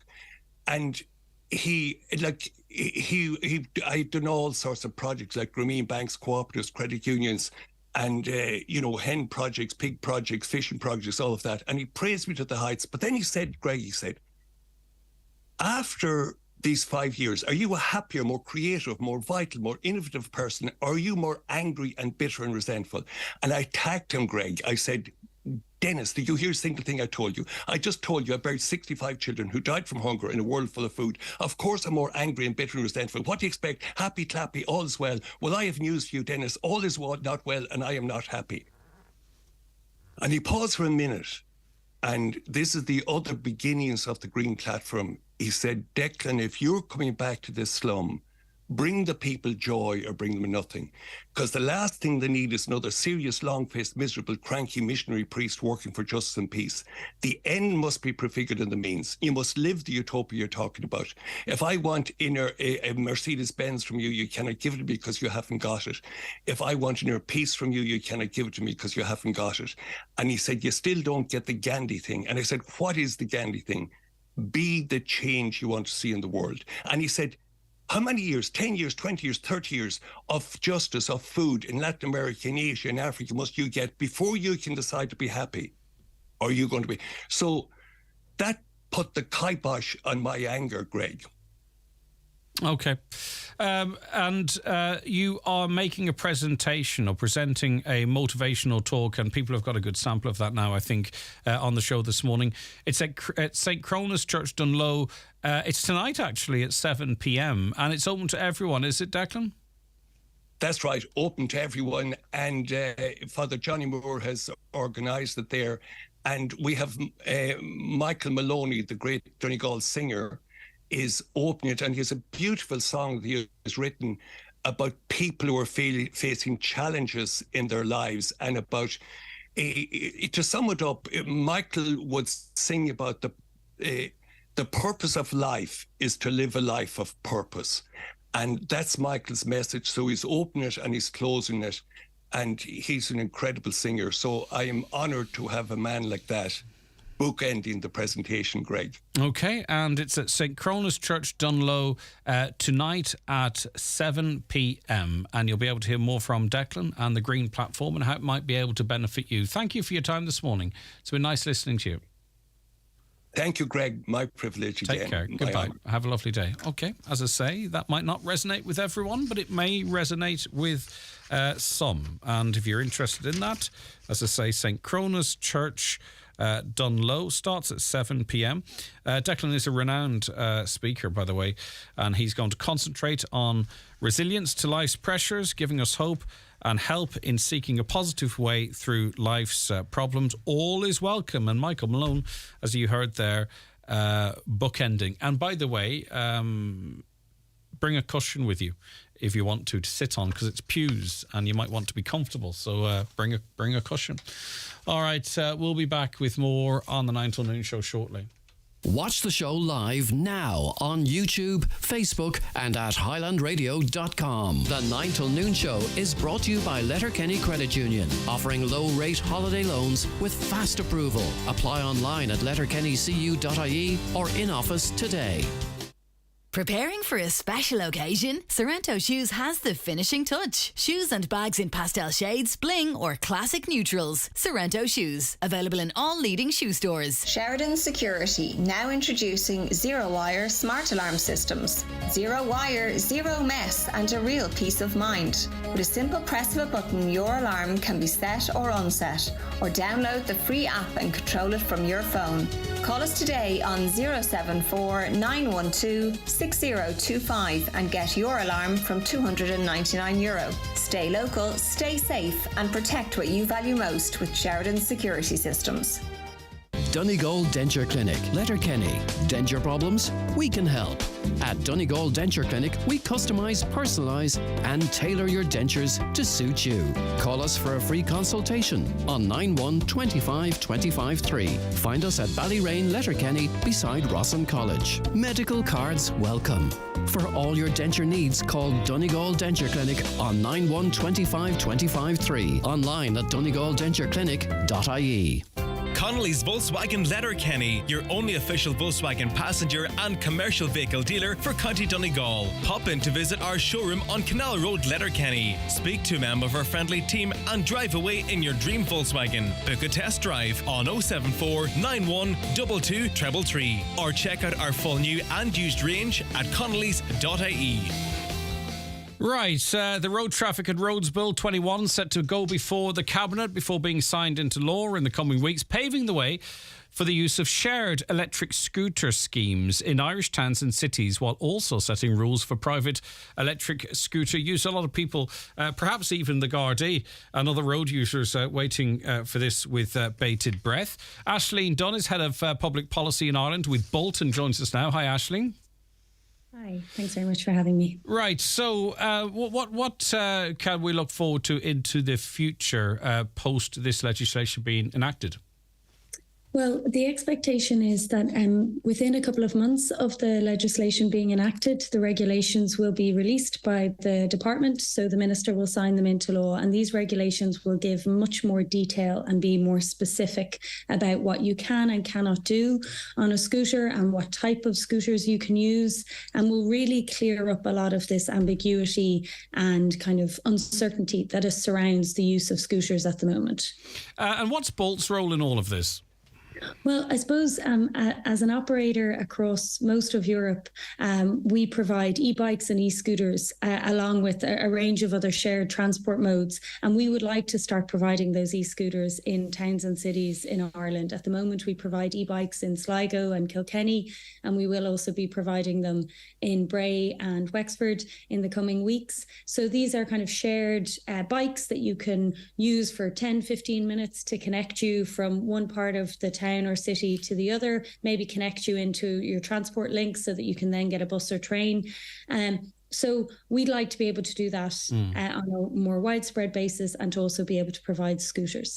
The thing with the scooters is, and I'm not being negative, right? I'm quite an early adopter of things, but I was in Brussels recently, and what I witnessed was not an awful lot of people on scooters, right?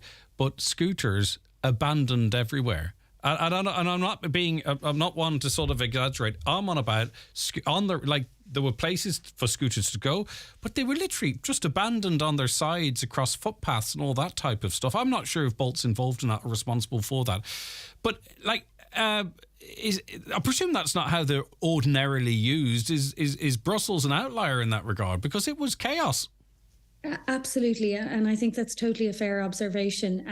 I've noticed it myself. So it depends on cities. So some cities have very strict rules about how the scooters can be parked, and some don't. And where there aren't strict rules, people tend to go literally to the door of the place they want to go to, and then just abandon it right on the path outside.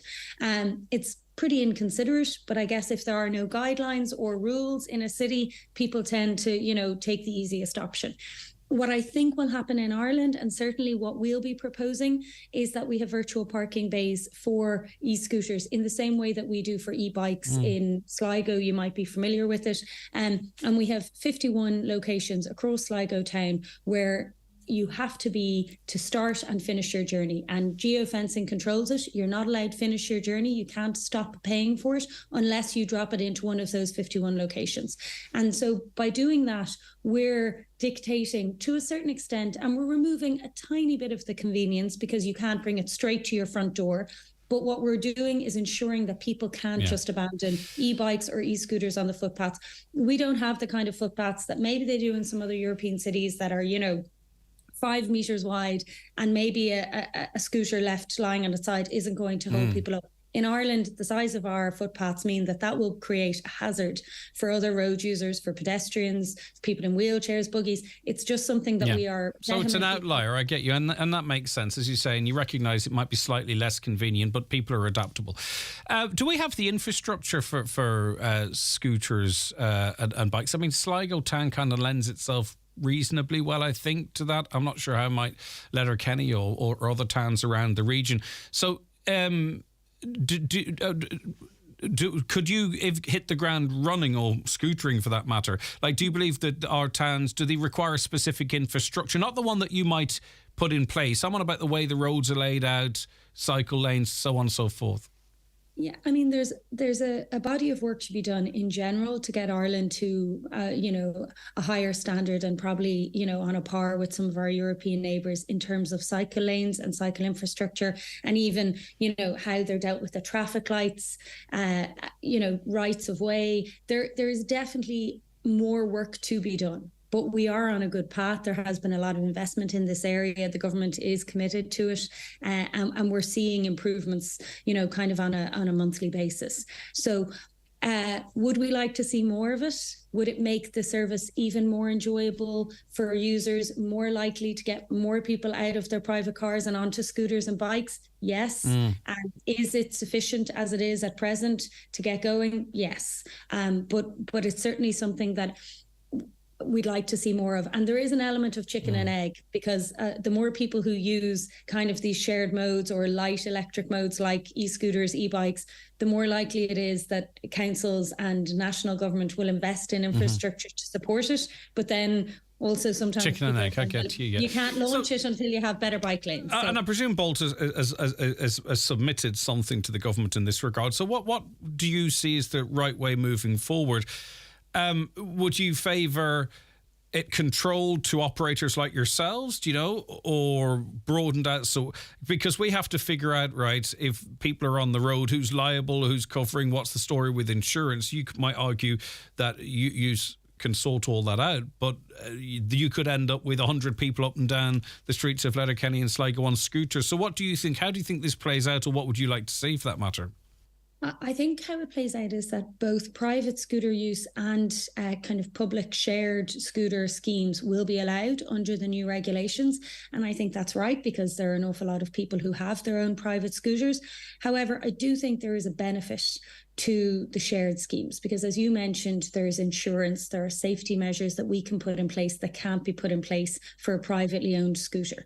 So I think an emphasis should be on the shared schemes, because they both have a greater level of control in terms of age restrictions, insurance, and putting in features such as testing at night, cognitive reaction testing. So between the hours of midnight and 6 a.m., we make sure that if anyone's going to use our bikes or our scooters, they pass a test on the app to show that they haven't been drinking alcohol, just that they're mentally able for it. So there are a lot of things that the shared schemes can control to make it a safe, reliable, sustainable service.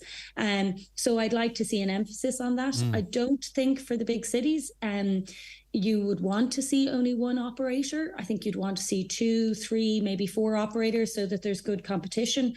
For the smaller kind of towns, regional towns, it might be better for it only to be one operator. And do you think we will see these in the small regional towns, I wonder? Because, I mean, obviously you go to Galway, Cork, Dublin, and you go into Sligo because, you want to say you're in the northwest as well, right? Do you actually see this being, do you think the Letterkennys and Buncrana's and similar sized towns, these are like 5,000 population towns, 15,000 population towns, and Letterkenny's much more than that, of course. Do you see scooters or shared scooter schemes being a norm in sites of that size? It is definitely the $1 million question. It's something that we grapple with internally. Obviously, these things, can't run at a loss. And if you're a very small town, it's hard for a company to justify rolling out a scheme. Did someone say subsidies? Well, now that you mentioned, no, I suppose that is one of the issues, and Okay. it's something that we won't know until these schemes get live. How popular will they be? Will they be able to wash their face? Will it be something that if the government And presumably you need a certain level of a residential population, don't you? Because you're not going to pick up a scooter presumably 1 kilometre or 2 kilometres out of town and scoot into town. So you need to have a certain level of internal traffic, no? You do need to have a certain level of internal traffic, but actually that description that you just gave is sort of like a park and ride, and it's something that we are doing in Sligo with the e-bikes. So having a park and ride on the outskirts of town, and then having the e-bike station there out with cycling the whole way in. So like there's issues with congestion, there's issues with having to pay for parking all day, and so that idea of the park and ride is something that does work for a lot of towns and cities as well. We've a lot of TBCs here. I presume organisations like your own are looking for a plan here, a time frame, some clarity, even just simply for planning purposes. And as you quite rightly, it's not just yourselves. There are other players in the game, I'm sure. Is that really why you're doing this sort of round of media talk, to try and ensure that the government, gives us something to work with here? Yeah, I mean, we're engaging with the Department of Transport and the Road Safety Authority and the NTA, regularly trying to understand what's coming, how we can plan for it. I suppose there seems sometimes in the media a lot of confusion. Sometimes people say scooters are illegal, it passed legislation. That hasn't happened yet, but it is coming. People kind of maybe don't understand what the kind of process is. So that's really why we're engaging with the media this week, is just to try and raise awareness about the process, and also, as you say, start planning and start encouraging councils and cities and people who live in these areas to think about what they'd like to see and start engaging on it. Because once the legislation is here, what we'd really like to see is then movement. If these schemes are going to be rolled out, that it's done relatively speedily. Ultimately, I would say that we won't see them in our towns and cities this year. It will be early next year before these kind of schemes have been rolled out. But we'd like to see some momentum once we finally have the legislation to do it.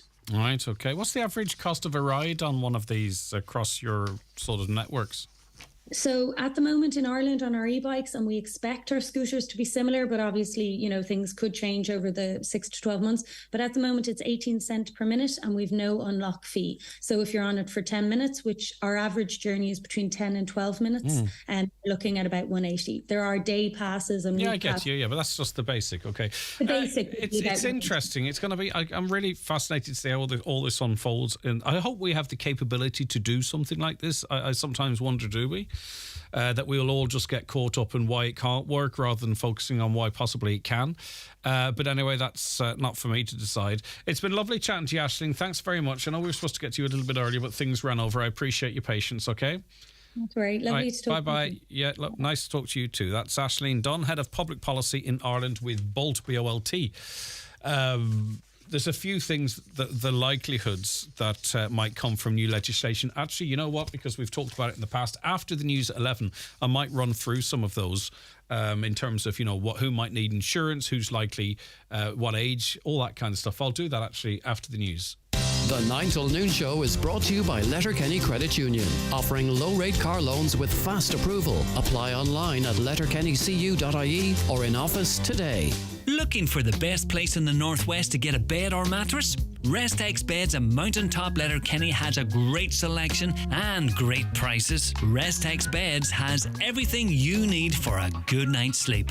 Visit them today and sleep better tonight. Why did I choose Ulster? I wanted a university who could give me the biggest possible future, but also the best possible time now. Somewhere I could make friends and have good crack, but also to set me up for the best job possible. I'm planning to take up one of the study abroad options, and then my big plan is to specialise in media law in LA. But for now, NI has one of the lowest student living costs in the UK. So, night markets, here I come. Learn why over 30,000 students choose Ulster at ulster.ac.uk/go north. Apply now for this September. Are you looking for good value on a used car?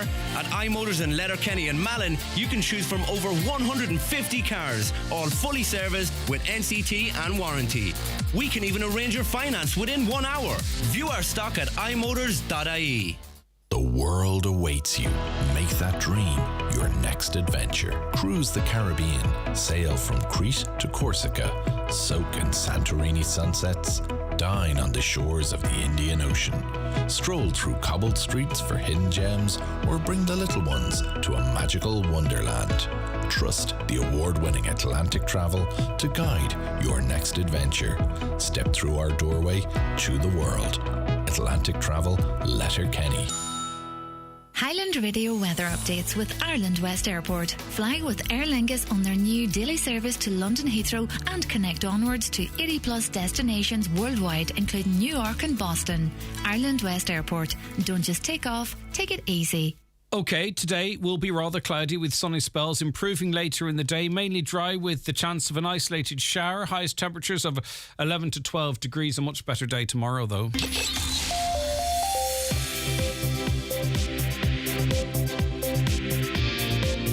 With all the stories that matter across the Northwest, it's Greg Hughes on the 9 to noon show on Highland Radio. Stay tuned. Another busy hour for you on the way. But first, let's get a news update. And it's good morning now to Donna Marie Doherty. Thanks, Greg. Good morning. The CEO of Killybegs Fishermen's Organisation has called the ongoing delay of compensation for pelagic fishermen impacted by Brexit scandalous. A loss of €18 million was seen in 2022 alone in mackerel exportations due to the smaller quotas. Sean O'Donoghue says without financial support, 1,100 jobs could be lost in the next 10 years. The Dáil has been told that there are over 7,000 vacant homes in Donegal, many of them in the possession of banks. Deputy Padraig McLaughlin said it's not enough that just one vacant homes officer is being appointed by Donegal County Council to address the issue. A Letterkenny farmer has made an online appeal for information after 21 sheep have been stolen from land in Knockybrin. John Russell says 7 ewes and 14 lambs were stolen between Sunday the 9th of April and the early hours of Saturday morning last. The animals were marked with blue numbers on the side from 18 into the 40s and have black markings on their back. Gardaí have been contacted in relation to the incident. Donegal County Council has issued an orange fire danger notice in respect of gorse, heather, dried grasses and other vegetation. It will remain in place until Saturday evening. Donegal County Council is urging landowners and members of the public to take all necessary measures to prevent the occurrence of wildfires and report any unattended fires immediately. A Roscommon Galway TD has called on rural independents to join together and create their own political party. Michael Fitzmaurice has accused the government parties of not properly representing voters outside of towns and cities. He also warned rural Ireland that it's not just farmers, but it's all kinds of different people in lots of individual communities. And finally, companies are struggling to attract staff due to the housing crisis. Enterprise Ireland is warning the shortage of homes is a major concern for businesses who want to hire workers. Client companies it supports already employ over 200,000 employees, but they have an ambition to create 45,000 new jobs by 2024. That's all for now. We'll be back again with more headlines at 12 o'clock. Until then, good afternoon. Good morning, Donna Marie. That's 2 days in a row. It's still the morning. Still the morning. I know. You've been up since the crack of dawn. The day's nearly over at this stage. No. Thanks so much, Donna Marie. Okie doke. Right, coming up, we have David Foley of The Natural Way. He's joining us as part of our Wellness Wednesday feature. We're going to have a conversation about alternative remedies. Okay, so if you have any questions for David, please get in touch right now on alternative remedies to 086 60 25,000, 086 60 25,000, or give us a call on 074 91 25,000. So I mentioned just before the break what's likely to happen in relation to scooters once this legislation is passed. Okay, so some of the key questions: what might a maximum speed be? They think about 25 kilometres per hour or lower in designated busy areas. It's unclear if the government's going to impose an age restriction on the use of an e-scooter, but most operators do not allow under 18s on them. It's expected that they will be banned from paths and pavements, so you'll only be permitted to use an e-scooter or a bike or electric bike in a bike lane where they exist or on the road. So you possibly could see these scooters going up and down your local main street, but not on the footpaths. It's unlikely that you'll have to wear a helmet, but it would be recommended. In terms of insurance, what the expectation is that private electric scooters will not be required to have insurance, but will be personally liable for damage or injuries that they cause. I don't know how that works, but that's what they expect. Insurance is ordinarily included in the rental fee for the shared scooter schemes that we talked of before the 11 o'clock news. Users will not be required, it's expected, to have a licence to operate an electric scooter. However, they will need to adhere to the rules of the road. Breaking the rules of the road, what are the potential consequences for scooter users once this legislation is passed, which is not yet, by the way? Following regulations, an improper and or dangerous use of an electric scooter, it's believed, will likely result in a fine. And in terms of parking, what's the story there? Well, it's likely to vary across the various council areas, but mandatory virtual parking locations will likely be required in urban areas to ensure controlled and orderly parking. So that's what's expected when this legislation is finally passed. Okay. We were talking yesterday to Mary, who lost sheep due to a dog attack. We're going to be talking about sheep losses of a different kind, but as important after the break. The 9 till noon show is brought to you by Letterkenny Credit Union, with monster loans available up to €60,000 for all occasions. Visit letterkennycu.ie. Attention all pet lovers and owners. Gary's Pet World Letterkenny is open 7 days per week, offering the very best value on all pet foods, accessories, grooming and care products. Call in and let our staff help you spoil your pet today. You will be amazed by the range of product for all pets, with exceptional value on all leading brands. Alternatively, you can browse and buy online at petworld.ie and we will deliver to your home. To mark their 45th anniversary, Grove Furnishings have everything reduced in their sale. There's a large selection of ex-display suites, beds, mattresses, dining sets and occasional furniture, all greatly reduced, with many items half price or less. The sale you know is genuine is now on at Grove Furnishings, your local easy living store on Kiltoy Road, Letterkenny. Donegal Denture Clinic, Letterkenny. Denture problems? We can help. At Donegal Denture Clinic, we customise, personalise and tailor your dentures to suit you. Call us for a free consultation on 91 25 25 3. Find us at Ballyrain, Letterkenny, beside Rossin College. Medical cards welcome. For all your denture needs, call Donegal Denture Clinic on 91 25 25 3. Online at donegaldentureclinic.ie. Join Robert Rizal on Friday, the 21st of April at Mamellan Country Inn, Omagh. Early dancing to DJ Stephen Doherty from 9 p.m. and Robert Mademoiselle on stage from 11 p.m. through to 1 a.m. Admission £14, payable on the door. Overnight stay options available directly from the hotel. Contact 028 8166 1224. There's something special about Clayton Hotels. It's me. The way they treat me, wherever I stay, whatever I need. Because their focus is always on me. And you know what? When you visit a Clayton Hotel, their focus will be on you too. Unless I'm there, of course. Save on every room every night when you click on Clayton at ClaytonHotels.com. Clayton Hotels. Our focus is always you. Okay, John Russell's been the victim of a significant crime.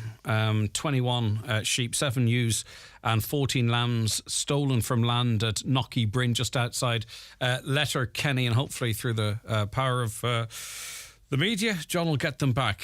John, good morning to you. Thanks for talking to us. Morning, Greg. I mean, this must have come as a shock. Is this the first time you've been hit like this? No, it's not the first. Unfortunately, it's not the first time we've been hit. There was a few sheep taken from the same farm back, I would say. We're not sure, obviously. I mean, sometime between November and we scanned in January. When we done the scanning numbers, we knew we were 10 sheep short at that stage. But when we thought, we went through the motions again, but never heard nothing about it since. And a neighbour, he lost 5 around the same time as well. So I mean, they're obviously somebody in the area or somebody is putting their hands in places they shouldn't be. Describe to us where Knocky Bryn is, because it's a townland and everyone might not know where it is, John. Yeah, it's basically, if you're going up past where the old Unify was, up that road, and it's just between there and what the old Woodland School would have been. Yeah. Up that area. Basically, that's kind of side of Letterkenny. So when do you think your sheep were stolen? Now, this would be a significant enough operation. Do we suspect that maybe your neighbour lost his at the same time, John? Well, back in November time and around that time, he was missing a few sheep at that stage, like, you know. Right. But I mean, basically last Saturday morning, my cousin gave me a ring to say there was sheep on it was a kind of a big long lane up to this farm. Said there was sheep going down past her house that were on the road, so I went up straight away, and I met 7 ewes and 13 lambs. They're on the lane, so I mean, I opened the gate at the bottom to let them into the fields, and I went on up then to see where they'd come out of. So there was a gate up kind of behind her house up the top of the lane. It's always tied with a kind of a big cord rope. I mean, the rope's it's a loop rope. So I mean, somebody physically had to take it off, but that gate was open. Right. And basically, I says, right, okay, so there's more. I knew there was more sheep on the farm, so we've looked the whole farm, and there's no sheep on anywhere else. Obviously, they're gone. They're all around. I mean, 7 ewes and 14 lambs just don't wander. They're a big enough number, you'd see them anywhere. Yeah. But there's no sheep in the vicinity, and I mean, obviously, you don't count sheep every day. There's cattle in the field too. You might take a look at the cattle, but the last time they would have been seen would have been the Sunday before.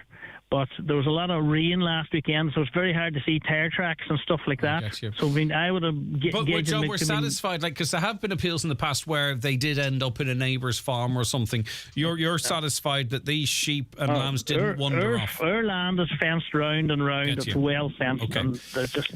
What kind of a vehicle would be required to move? I'm trying to trigger any memories for people from last Saturday morning. You're talking a Jeep and trailer, like the long trailer, probably. I mean, double axle. Yeah, a good big long trailer. Like a Jeep and trailer or something, or a van and trailer or something, some kind of a machine, like, you know. I mean, the problem, I suppose, Greg, is the modern day sheep now. You rattle a bag, and they'll everywhere. Yeah.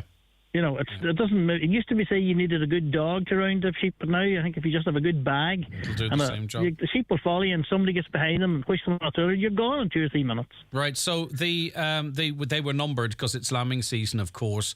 And they're numbered on the side from 18 into the 40s. The numbers are in blue, and they also have black on their backs as well. So relatively distinctive. Black on their back. Yeah. Yeah, they're pretty distinctive, all right. Yeah, they're standing. They were good. There's very good lambs with them. They were born. All those sheep would have been born from the 20th of March to the 28th of March. Yeah, so in that sturdy, window. Sturdy at this point. They're good, big, strong lambs with them, and good kind of Suffolk Cross Texel ewes with kind of Charlie Texel lambs with them. They stand out pretty well. Do you believe, John, John, and you're in the farming community, you've talked to other farmers that have been victims of this crime, and you were yourself. What do you think happens to these sheep? It's very easy to switch out tags and all that type of stuff, and it's not hard to get your hand on tags either. Do you think they're down the country somewhere, across the border? Do you think they'll be offered for sale locally? Or what do you suspect, if you can? Anything? Yeah, I reckon somebody has to be moving them somewhere, because, I mean, like, a lot of the marts in Donegal's all online now. So, I mean, and I would buy a lot of sheep online on marts and stuff like that, and you'd be watching a lot of marts, and, you know, they don't come up that easily. You'd kind of notice what's happening.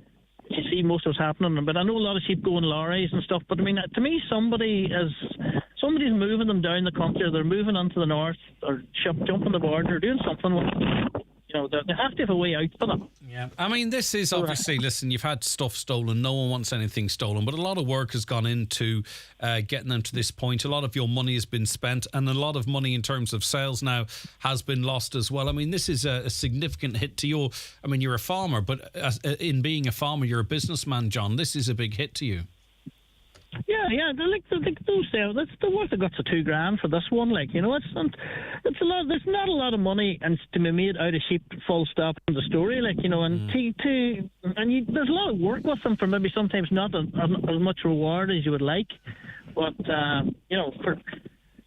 As well that you feel like kind of violated to a certain degree. You know, someone has taken your stuff, like, you know, and you're always watching and looking around you to see, you know, did you miss anything? Did you do anything wrong? Is there something, you know, and at the end of the day, you didn't, someone else did something wrong, but you're the victim. Right, so when do you think they were taken, John, just again to try and trigger any memories people might have? I would say, like, I don't know, I would say sometime between, I would say, the 9th and the 12th and around that time, because, I mean, I say, there seemed to be a lot of the rain had kind of took away a lot of, but there was a lot of rain last week, all week, like, you know. Yeah. So sometime in around that, say, the sheep that were there had come out of the gate on the 15th anyway. So at that stage, so sometime between the 9th and the 15th, but I would say maybe, could have been, you know, middle of the week, maybe. To say. It could have been a couple nights before, for that matter. Like, you know? I get you, John. And when the last time, and people would have noticed a vehicle that can pull a reasonably sized trailer that you can get 20, you know, seven sheep, 14 lambs. Yeah, but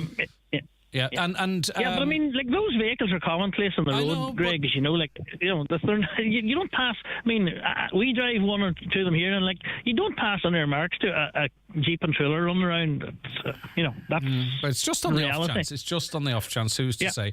And when you lost your livestock for a couple of months ago, no luck. I presume you were eagle-eyed at marts and what have you. There was no luck. They were lost. They were lost. Yeah, maybe they would have been harder actually to move, easier moved along, because, you know, they were just a single ewe. You could have got them away to a factory or got them away as fat ewes or further to feed. But to me, these would be harder to shift, because they're ewes and lambs. If they're going as units, they'll be easier spotted. Okay, and they're Suffolk's Cross and Texel or Charlie lambs as well too. For those in the know, they'll know what to look out for. Listen, John, I hope you get them back. We're hearing this all too often. It's enough of a challenge being a farmer at the moment, but between dog attacks and people stealing sheep and other livestock, it's just one thing after another. You're getting it in every direction. Yeah, seems to be. It's doing it all right, unfortunately. All right, take care of yourself, John. I hope there's some success coming from this, but they could be in any county in Ireland at this stage. All right, take care of yourself. Right, bye-bye. That's John Russell there. He lost his sheep from Knocky Bryn, just outside Letterkenny, up past the old Unify there, in case someone spotted something. Right, okay. David Foley of The Natural Way is going to be joining us very, very shortly. We're going to be talking a little bit about alternative remedies. If you have any questions for David, get in touch with us. 086 60 25,000. This is just to help you. It's not an alternative to traditional medicine. Is that how you describe it? It's just what might be able to help you. Right, wedding cards. Remember, we asked a listener a little earlier on, or we asked on behalf of a listener earlier on, how much do you put in a card? And you responded. Thank you. Morning, Greg. I'd put €100 into a card. It's more than enough in my opinion. My friend is here beside me having a cup of tea whilst we listen, and she says I'm cheap, that she'd put in 200 into a card. What about 150? Have another cup of tea and see, will 150 be agreeable for you? Thank you. What's the name of the book the man you had on there referred to about his experiences in Auschwitz? Man's Search for Me by Viktor Franklin is the name of the book. Man's Search for Me. In relation to smart meters, Greg, you stated in the future we'll all have to get smart meters in. Personally, I feel everyone should have the right to choose. We shouldn't feel pushed into getting something into our household that we do not want. I get you, but I think it's going to be a little bit like, you know, wanting your phone calls to be delivered to you on copper cable. Like, you might want that, but unfortunately, if you do, and, you know, no one's going to have a big opinion on that, it's probably not going to happen because everything's being switched to fibre, isn't it? Greg, my 3 daughters had a traffic accident on the dual carriageway last night. A doctor had stopped on the scene to see if they were okay and if they needed assistance. He'd just finished a night shift at Altnagelvin Hospital and was so accommodating and kind to my girls. With all the chaos, we didn't catch his name or a chance to properly thank him. If by luck he happens to be listening, I wanted to say thank you very much. So that doctor may well be, if they were coming off a night shift, may still be within earshot. If you are, your intervention with this listener's 3 daughters is greatly appreciated.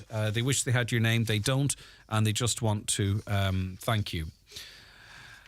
We've carried out river restoration projects on salmon spawning, which have great results. Okay, that's someone who's obviously... Oh, it's actually from the Mill River Conservation Group. Thanks very much for that. Let me see. David Foley's going to be joining us right now. I mentioned that, didn't I, very shortly. Greg, there is nothing wrong with being angry. It's a feeling. Aren't we always told to embrace those feelings? Yes, and I don't think our guest was suggesting otherwise. What he's saying, and I recognise it's not for everyone, that you challenge those feelings into positivity. Needs to be preached to football spectators and players abusing referees. Yeah, okay. Maybe. I don't think that's going to work. Okay. What I'm going to do now is listen, thank you so much for all your comments. I'm going to get to them before the end of the show as much as I can, but I don't want to keep David waiting because he's of Natural Way and is going to be joining us after this break to talk about alternative remedies. So if you have any questions, please get them into us now because we generally get a rush when our guests come on and we want to make sure that everyone's questions are answered. The county's #1 talk show, The 9 till Noon Show on Highland Radio. The 9 till Noon Show with Letterkenny Credit Union. Simplify your debts with a debt consolidation loan from Letterkenny Credit Union. Call us on 074 910 2126 or apply online via our app or in office today. Do you know what I love about Letterkenny Shopping Centre? I love it because everything I need is under one roof. There's fashion shopping for women and men, health foods and cosmetics, Tesco's and Pennies, free parking and late night shopping Thursday and Friday. I love it because Letterkenny Shopping Centre has it all, including homeware, jewellery, hair and beauty and Revolution Laundry and their free car park. Letterkenny Shopping Centre. So much choice and open 7 days. The wind is our greatest natural resource. We're harnessing it to power homes across the country with 100% green energy. Switch to SSC Airtricity, Ireland's largest green energy provider, and get the wind working for you. Switch today and get 15% off electricity and gas. Switching couldn't be easier. Simply go to sscairtricity.com. SSE Airtricity. This is Generation Green. EAB €3,450.12. Offer from the 15th to the 2nd, 2023. Rates valid from the 1st to the 10th, 22. Subject to change. 1 year standard unit rate discount for new home gas and electricity customers and direct debit and e-bill. For details of EAB, T's and C's, rates, exit fees, standing charges and green energy claims, see sscairtricity.com. The CFC Interiors Dairy Stock Disposal Sale is now on. Due to overstock, an incredible £1.5 million worth of stock must go. Don't miss our highest ever discount on selected ranges across all departments. The Stock Disposal Sale at CFC Interiors Dairy, Cookstown and Abbey Centre. Sale now on. Highland Radio time checks with Expressway. Travel route 32 from Letterkenny to Dublin. Expressway, bringing you the time at... Okay, 21 minutes past 11 in studio. As I mentioned, now with me is David Foley of The Natural Way. We're taking your questions and having a general chit-chat as part of Wellness Wednesday about alternative remedies. Good morning to you, David. Good morning, Does alternative remedies describe it correctly? Alternative it does, to what? it does, and it's yeah. not complementary as well? Complementary, I would use more than alternative, to be quite opposite. I think things have changed a little bit now, haven't they? Yeah. So going forward, we're going to refer to them as complementary. Good. remedies. It can be a struggle to get younger people, from toddlers to whatever age they might be, to have a varied diet, okay? And, parents might at times suspect that they could be prone to illness or what have you. Is there anything that's safe to give to younger children, to keep... to enrich them and to help maintain their immune systems? Yeah, brilliant. Really, one of the greatest things, is actually soups, to be quite honest with you, So, a lot of kids don't like maybe their vegetables. So sometimes, if you can make it into a soup, they'll drink the soup, homemade soups now. So that's a great way. You can get multivitamin, even in kind of sweet form, that kids can take. So if you really want to cover all the options, Yeah, okay, but just look for different ways that masks really what they're eating. Yeah, and soups I always think are a marvellous way to do it. We're always told soups were good for us, when you're sick. Yeah, absolutely. Get a bowl of Mammy's soup. Is there anything natural for psoriasis? Psoriasis, that is a tough one, really. We have things that kind of ease the symptoms, like that maybe like aloe vera and things like that. Take a bit of the sharpness out of it, but really, in the health food shops, we don't really have much for psoriasis, I'm afraid. A good anti-inflammatory diet is very helpful. So cutting down on sugars and things, because that increases inflammation in the body. Too much meat or heavy foods increases inflammation too. So cutting back on these things, particularly sugars, can help with psoriasis. And I think, David, it's always very fair of you in that there's no silver bullet to a lot of things, isn't it? There's a holistic approach. So maybe there might be something that takes the edge off things, but also too, there's other areas of your lifestyle in terms of diet and what have you that might be required a slight change to supplement your treatments. Yeah. Absolutely. Yeah, small adjustments can make a big difference sometimes. Yeah. Can David please recommend anything for tiredness and weakness after having the flu and finishing a course of antibiotics, so they feel down after the flu? They might be but... Yeah, that's very true. It's a very common thing we see. One of the first things I think, if you mentioned antibiotics there, is you can get probiotics that are designed to actually build up the bacteria in the gut again. So that's one of the first things. Now, if a person is often after a dose of food a bit run down, we don't often take enough time to recover. In the past, we used to take more recovery time. We're going to get back into work. So, if we can't do that, it's good to take things that'll build up the immune system. So do we think sometimes, say, for instance, you have a flu, we might read up and they say, you should feel better in 3 to 5 days or something, right? And then on day 6, you still feel a bit ugh. And you think, well, there must be something wrong with me, but it's just everyone sort of recovers at different paces. Yes, and it depends on the severity of it, obviously.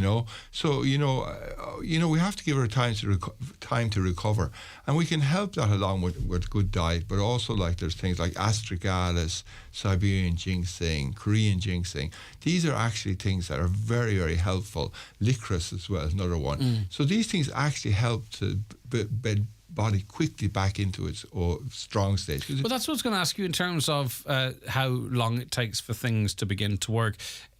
Will quite a number of complementary remedies, like you've just mentioned there, you'll start to feel the positive impacts of it quite quickly? There's different herbs that do different things. Now, so for example, if you took, for instance, valerian, which is a herb for helping to relax and for sleep, it an immediate effect. Within 10 minutes, you're feeling the effect of it.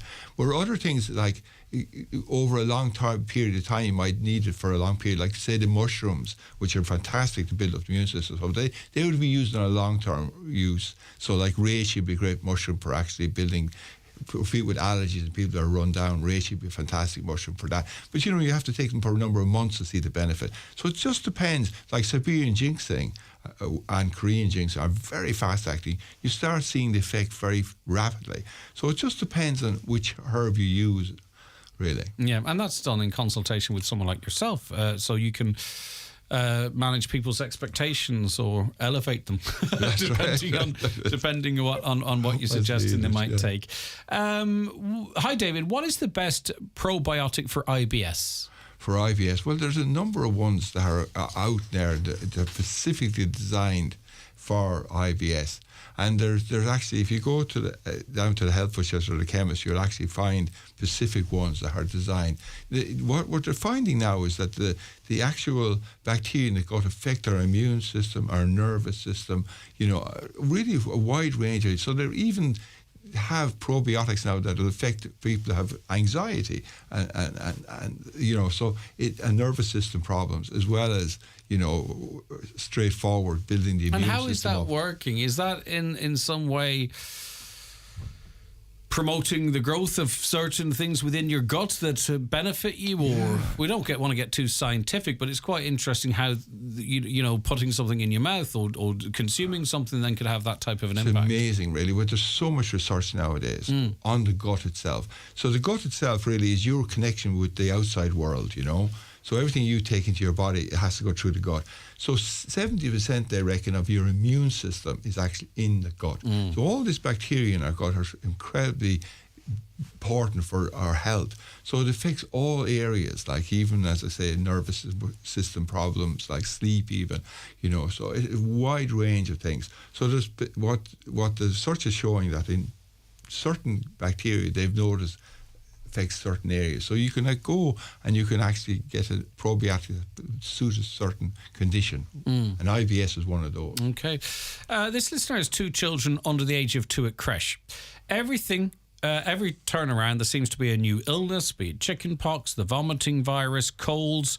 Is there anything other than a vitamin supplement that can be given to the children to build up their immune system? This caller has older children and they never had all of these illnesses, they believe anyway. That's what they feel. Well, since COVID, really, there has been, there's been very bad infections, like lung infections. They're not COVID, but actual fact, because we were so isolated during the period of COVID, and particularly children were very isolated. We interfered with nature, really. Absolutely. Didn't we weren't getting those little colds and things that they normally go when they get to the creche. So all of a sudden, then you release them out into society, and they're getting things, and they're getting them harder, because these actual infections things help to strengthen our immune system, So really, they've lacked that for a number of years. So I would suggest that this person now, there is a number of particularly very good herbal combinations that help her. Astragalus is one.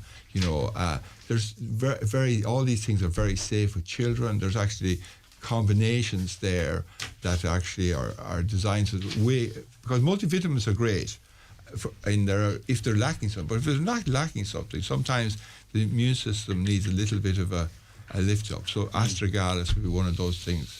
Listeners prone to kidney infections, is there anything they can take as a preventative measure? Yeah, well, there's actually, some people find cranberry very good. They take cranberry, and I would always advise the cranberry without the sugar. Because some people actually just go into the supermarket, right, and take a carton of cranberry juice off the shelf. Yeah, that's not what we're talking about here. No, per se? Not really. You can get cranberry that in sometimes they've put them in capsule form, sometimes in liquid form, but they take not the sugar. You see, the sugar. The trouble is when you take these cranberry juice, it's huge amounts of sugar, because cranberry is very sharp the day, so they put loads of sugar, and the sugar then is not very good for the thing, for the urinary tract infection. So it kind of loses all its benefit. The other thing is a very simple thing is barley. Barley itself. If you make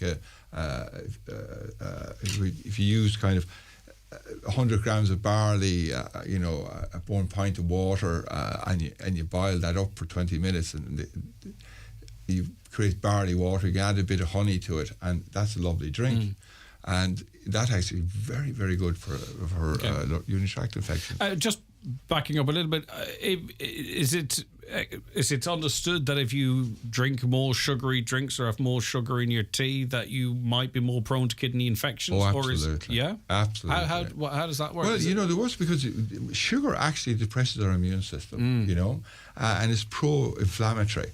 So, they've done studies where they've shown that if you take a certain amount of sugar, it stops the absorption of vitamin C into the cell, because it gets vitamin C doesn't get it, and that weakens our immune system. Sugar is like, it's almost like a poison, I'm afraid. All right, okay. Listen, stay where you are, because we've the phone lines have gone berserk in a good way with people coming in with questions. So that means I have to take a quick break and hold on to you for another 10 minutes. Is that okay? That's perfectly okay, We'll be back Greg. after these. Watch the show live now on YouTube, Facebook, and at highlandradio.com. The 9 till noon show is brought to you by Letterkenny Credit Union. Digital loans now available. Apply online or via our app today and get your loan transferred directly to your current account. GiveBlood.ie know we can count on you, our community of blood donors, to give blood and to choose to be there for others in their hour of need. Blood donors from Buncrana should attend the clinic in the Inishowen Gateway Hotel on Monday 17th and Tuesday 18th of April. And donors from Carndonagh should attend the clinic in the Carndonagh Community School on Wednesday 19th and Thursday 20th. Making an appointment is recommended, so call 1-800-731-137 to book your time. Visit giveblood.ie to see eligibility and clinic details. Spring into action with the Lidl Garden Event with quality Parkside gear for less. We've trimmed prices on our hedge trimmers, was $89.99, now $69.99. Or Parkside petrol lawnmowers have cut above at an incredible $199.99. And you'll dig our garden tools at just $249. On sale from April 20th while stocks last. Lidl, more for you. At Cooney's Home Interiors, we pride ourselves on offering you the very best in choice, quality and value on all home furnishings. Treat your home with a visit to Cooney's today and choose from our large range of suites, tables, beds, not to mention our large selection of home accessories. Our motto is, if you see it, you can buy it, and we will deliver it to your door. Cooney's Home Interiors, Letterkenny Retail Park. Style and perfection at incredible value. Do you suffer from high cholesterol, menopause symptoms, digestive issues, anxiety, aches and pains, or a lack of energy? The highly trained team at The Natural Way Letterkenny can provide advice on natural remedies for a number of individual health issues. The Natural Way also has its own brand of herbal treatments to help fight fatigue, relieve digestive discomfort, maintain a healthy immune system, and alleviate common menopause symptoms. The Natural Way at Letterkenny Shopping Centre, your one-stop health shop. And we have David Foley of The Natural Way in studio with us. Greg, not a question, but I just want to say a massive thank you to David and his team, who have been a fantastic help to me over the years with all of my questions. Oh, okay, that's very nice. Thank you very much. I'm on beta blockers and blood thinners. Can I take vitamin C and zinc while on these tablets? Oh, absolutely. There's no problem. They don't conflict. Okay. No, they don't conflict. What would you recommend for a lack of sleep while in menopause? Well, valerian is a wonderful herb for this, So we have a combination of valerian there that actually will help a person. And it's been proved to help with the menopause symptoms too, valerian. And David, does that help you get off, or does it give you a better quality of sleep, less likely for disruption? Both, in actual fact. Sometimes it depends on each patient, each person. If it will give you better quality sleep, but also put you to sleep very fast. But sometimes it needs to be combined with other herbs, and we have combinations there that will help that too. I think, is valerian the one we spoke of before that comes in two forms, one slightly more palatable than the other, or is that a different thing? I'm not quite sure. Right, okay, right, okay, we'll come back to that. But anyway, this version is quite palatable, okay. Remedies for brain fog and a lack of energy during perimenopause and menopause. Maybe it's a similar answer. Yeah, a similar answer, really. Like we have combinations of herbs that are very, very good to help with menopause. One of the things with menopause, the problem is that often it's due to the body not adapting to the change, this natural change that occurs at menopause or perimenopausal. So it's you have to help the adrenal glands, help the body to actually deal with the change. Once the body deals with the change, then it's the natural progression of their symptoms go away. It's giving the system a kick up the backside almost. Well, it's just helping it. Yeah. It's helping it because, normally today, it's a very stressful society we live in, really, basically, and, all the demands on people. And we get a bit run down. And then, all of a sudden, this big change happens in the body, the hormones change, and the body just can't deal with it. So, using things that will actually help the body to adapt to that change is what's needed, My daughter suffers from pseudo seizures. she sometimes feels it's coming on. Is there anything you would advise to help her control these feelings to avoid the seizure happening? Yeah, I mean, it sounds like, I mean, there is nice tonics. What we call them nervines. Things like thyme and these herbs that actually, rosemary and herbs like these, are actually very good for tonifying the nervous system. So it sounds like if her nervous system was strengthened. So we have particular tonics that actually will help that, And it's not hard to really understand it, because we know things like, I don't know, drinking alcohol can affect the nervous system in a negative way. So we can only presume then there is going to be a counterbalance to that. That's right. Although, now I'm not saying this is a hangover cure, don't get me wrong, but do you know what I mean? It helps us sort of understand how what we take in can affect how we feel. Oh, very much. And I mean, when you think of herb medicine, people have discovered over thousands of years which herbs affect different parts of the body, you know. Okay, and as you say, it's over thousands of years. Someone suffers from nausea. Is there anything natural that can be taken? Well, ginger is a great help, How do you take it? Well, you can just, some people, for people who are having morning sickness and things, people find that sometimes ginger biscuits, they've oat biscuits with ginger in them, they're very nice to take, and they just try and settle down. Or you can take the ginger itself, they make a ginger tea. You can even get capsules of ginger. Yeah. How important is it, the quality of what we take in? Like, say, for instance, honey, because we talk about the benefits of honey, right?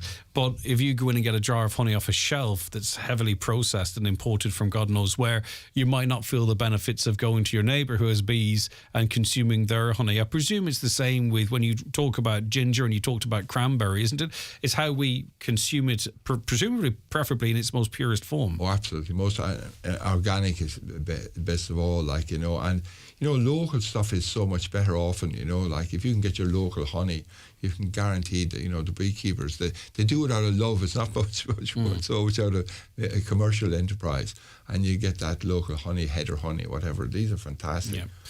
I'm taking HRT. Would you recommend supplements, and if so, what's best? Well, HRT, if you take, it depends how the HRT. For HRT, can I just actually move back slightly, David, just to make sure everyone can hear? It's just the microphone is just a little bit echoey. Go ahead. Sorry. No, you're perfect there. One of the things with HRT is normally people take RT for a short period of time and then they'll stop it. So if they can take multivitamins and all things with HRT, and that's perfectly okay. But if you can think of things that will help, as I was saying before, help the body deal with the change that's happened, then when they come off the HRT, they don't have any symptoms. They go on to normal. So things that'll help the immune system, help the adrenal glands, are very helpful in this case. I'm having terrible trouble with facial nerve pain, David, which in turn gives me a terrible toothache.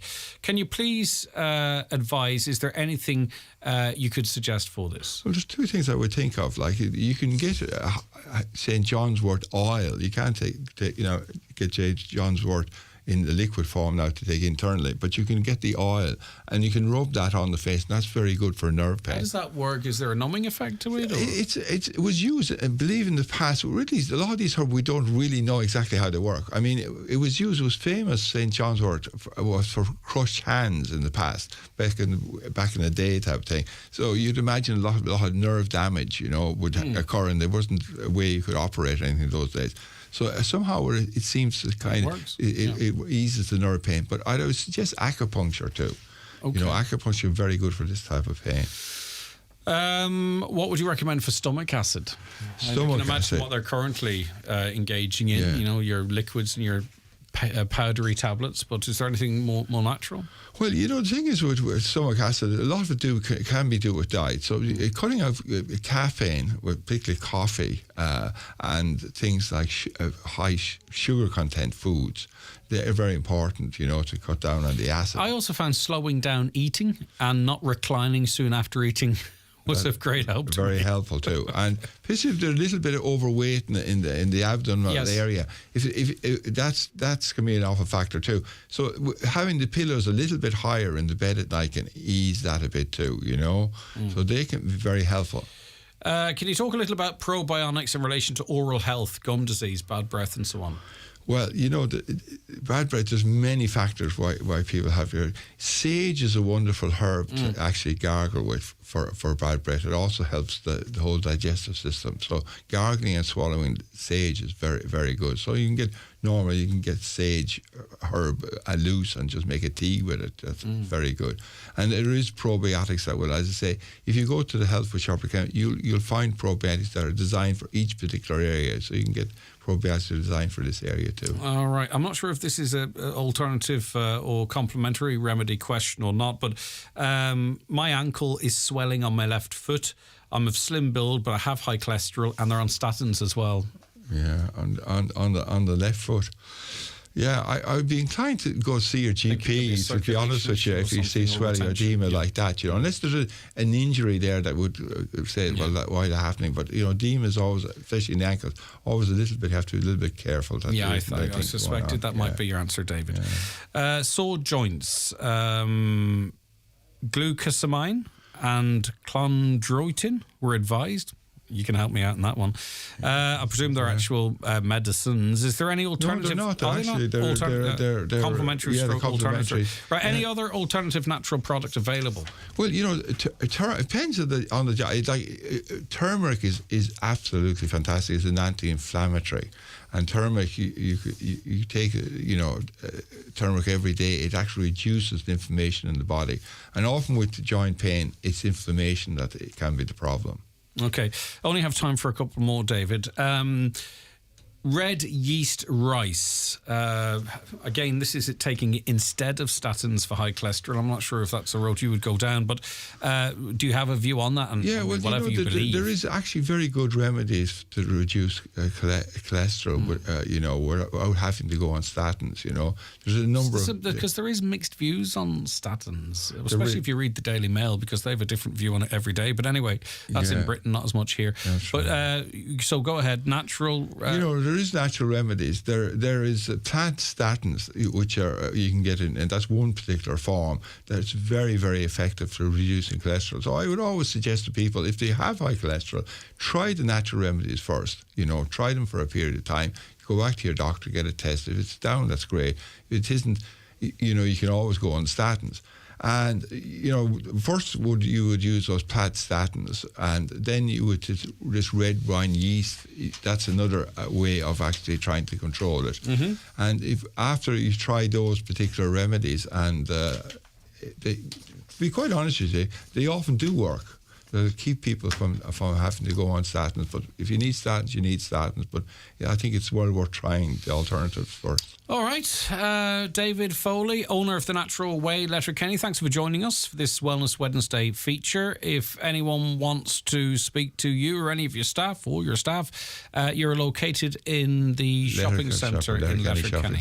All right, okay. Thank you very much, Greg. Thank you very much for calling up. I really do appreciate your time. Okay, Thank David you very Foley much, there. Greg. Coming up, Kieran O'Donnell will be joining us with business news. The 9 till noon show with Letterkenny Credit Union, now offering mortgages from €40,000 to €600,000 with no hidden fees or transaction charges. Letterkenny Credit Union, 9102127. Mr. Blue Sky, please tell us why. The Lotto jackpot is an estimated €5 million. Play responsibly in-store, in-app or at lottery.ie. The National Lottery. It could be you.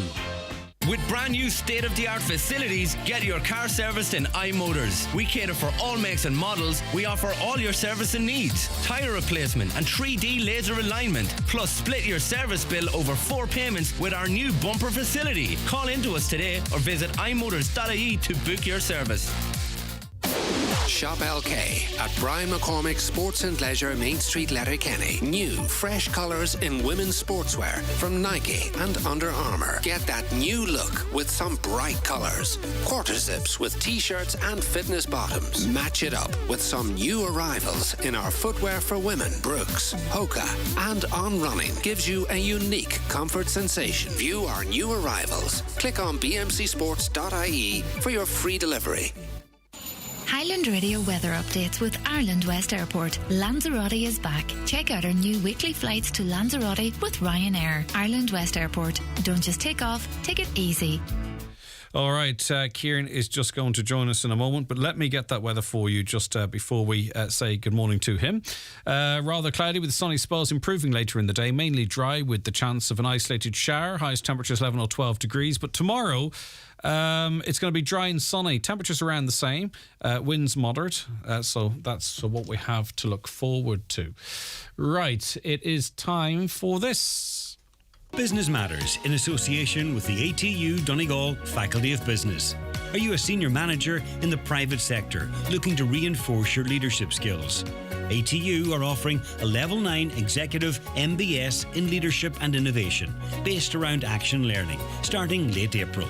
Take the next step in your career and contact the Exec Ed Coordinator on 9186206 today or email donald.hannigan@atu.ie. Okay, so I'll tell you what happens every Wednesday. For those of you who aren't aware, we have a podcast here called Business Matters that it goes live for you on our website, on Spotify and iTunes. And Kieran O'Donnell is the presenter of it, and he interviews business brains from across the region talking about their business, about themselves, their backgrounds, how they got to where they are. And whilst he's in shamelessly plugging his podcast, we get a roundup of some of the business news from across the region. So we're going to delay the shameless plugging for a moment and talk about business news. Kieran, good morning to you. How are you keeping? What an intro. Good morning, Greg. You're welcome back. I'm just checking the microphone here. Everything's okay. I forgot. I didn't. 2 weeks now. 2 weeks, and then there was a week before that. Yeah. So it's been rare. It's good. Okay, it's good to have you back. Hey, let's stay with the good news that me and you are back together. Yes. Because the Mount Errigal Hotel in Letterkenny has achieved 4-star status. That is a big feather in the cap for not only the management there, but the staff as well. Yeah, very much. As you say, the Mount Errigal Hotel is now recognised as a 4-star hotel by Fáilte Ireland. The 139-bedroom hotel has been run by the McAnuff family since the 70s and employs around 150 people. And this reclassification follows a multi-million euro renovation of the well-known establishment. So well done and good luck to them. Yes, indeed. Donegal ATU have another open evening coming up. Yeah, the latest in a series of open evenings, Greg. This time is for MedTech, Biopharma, Pharma and Quality courses. It's been held next Tuesday, April 25th from 7 to 9.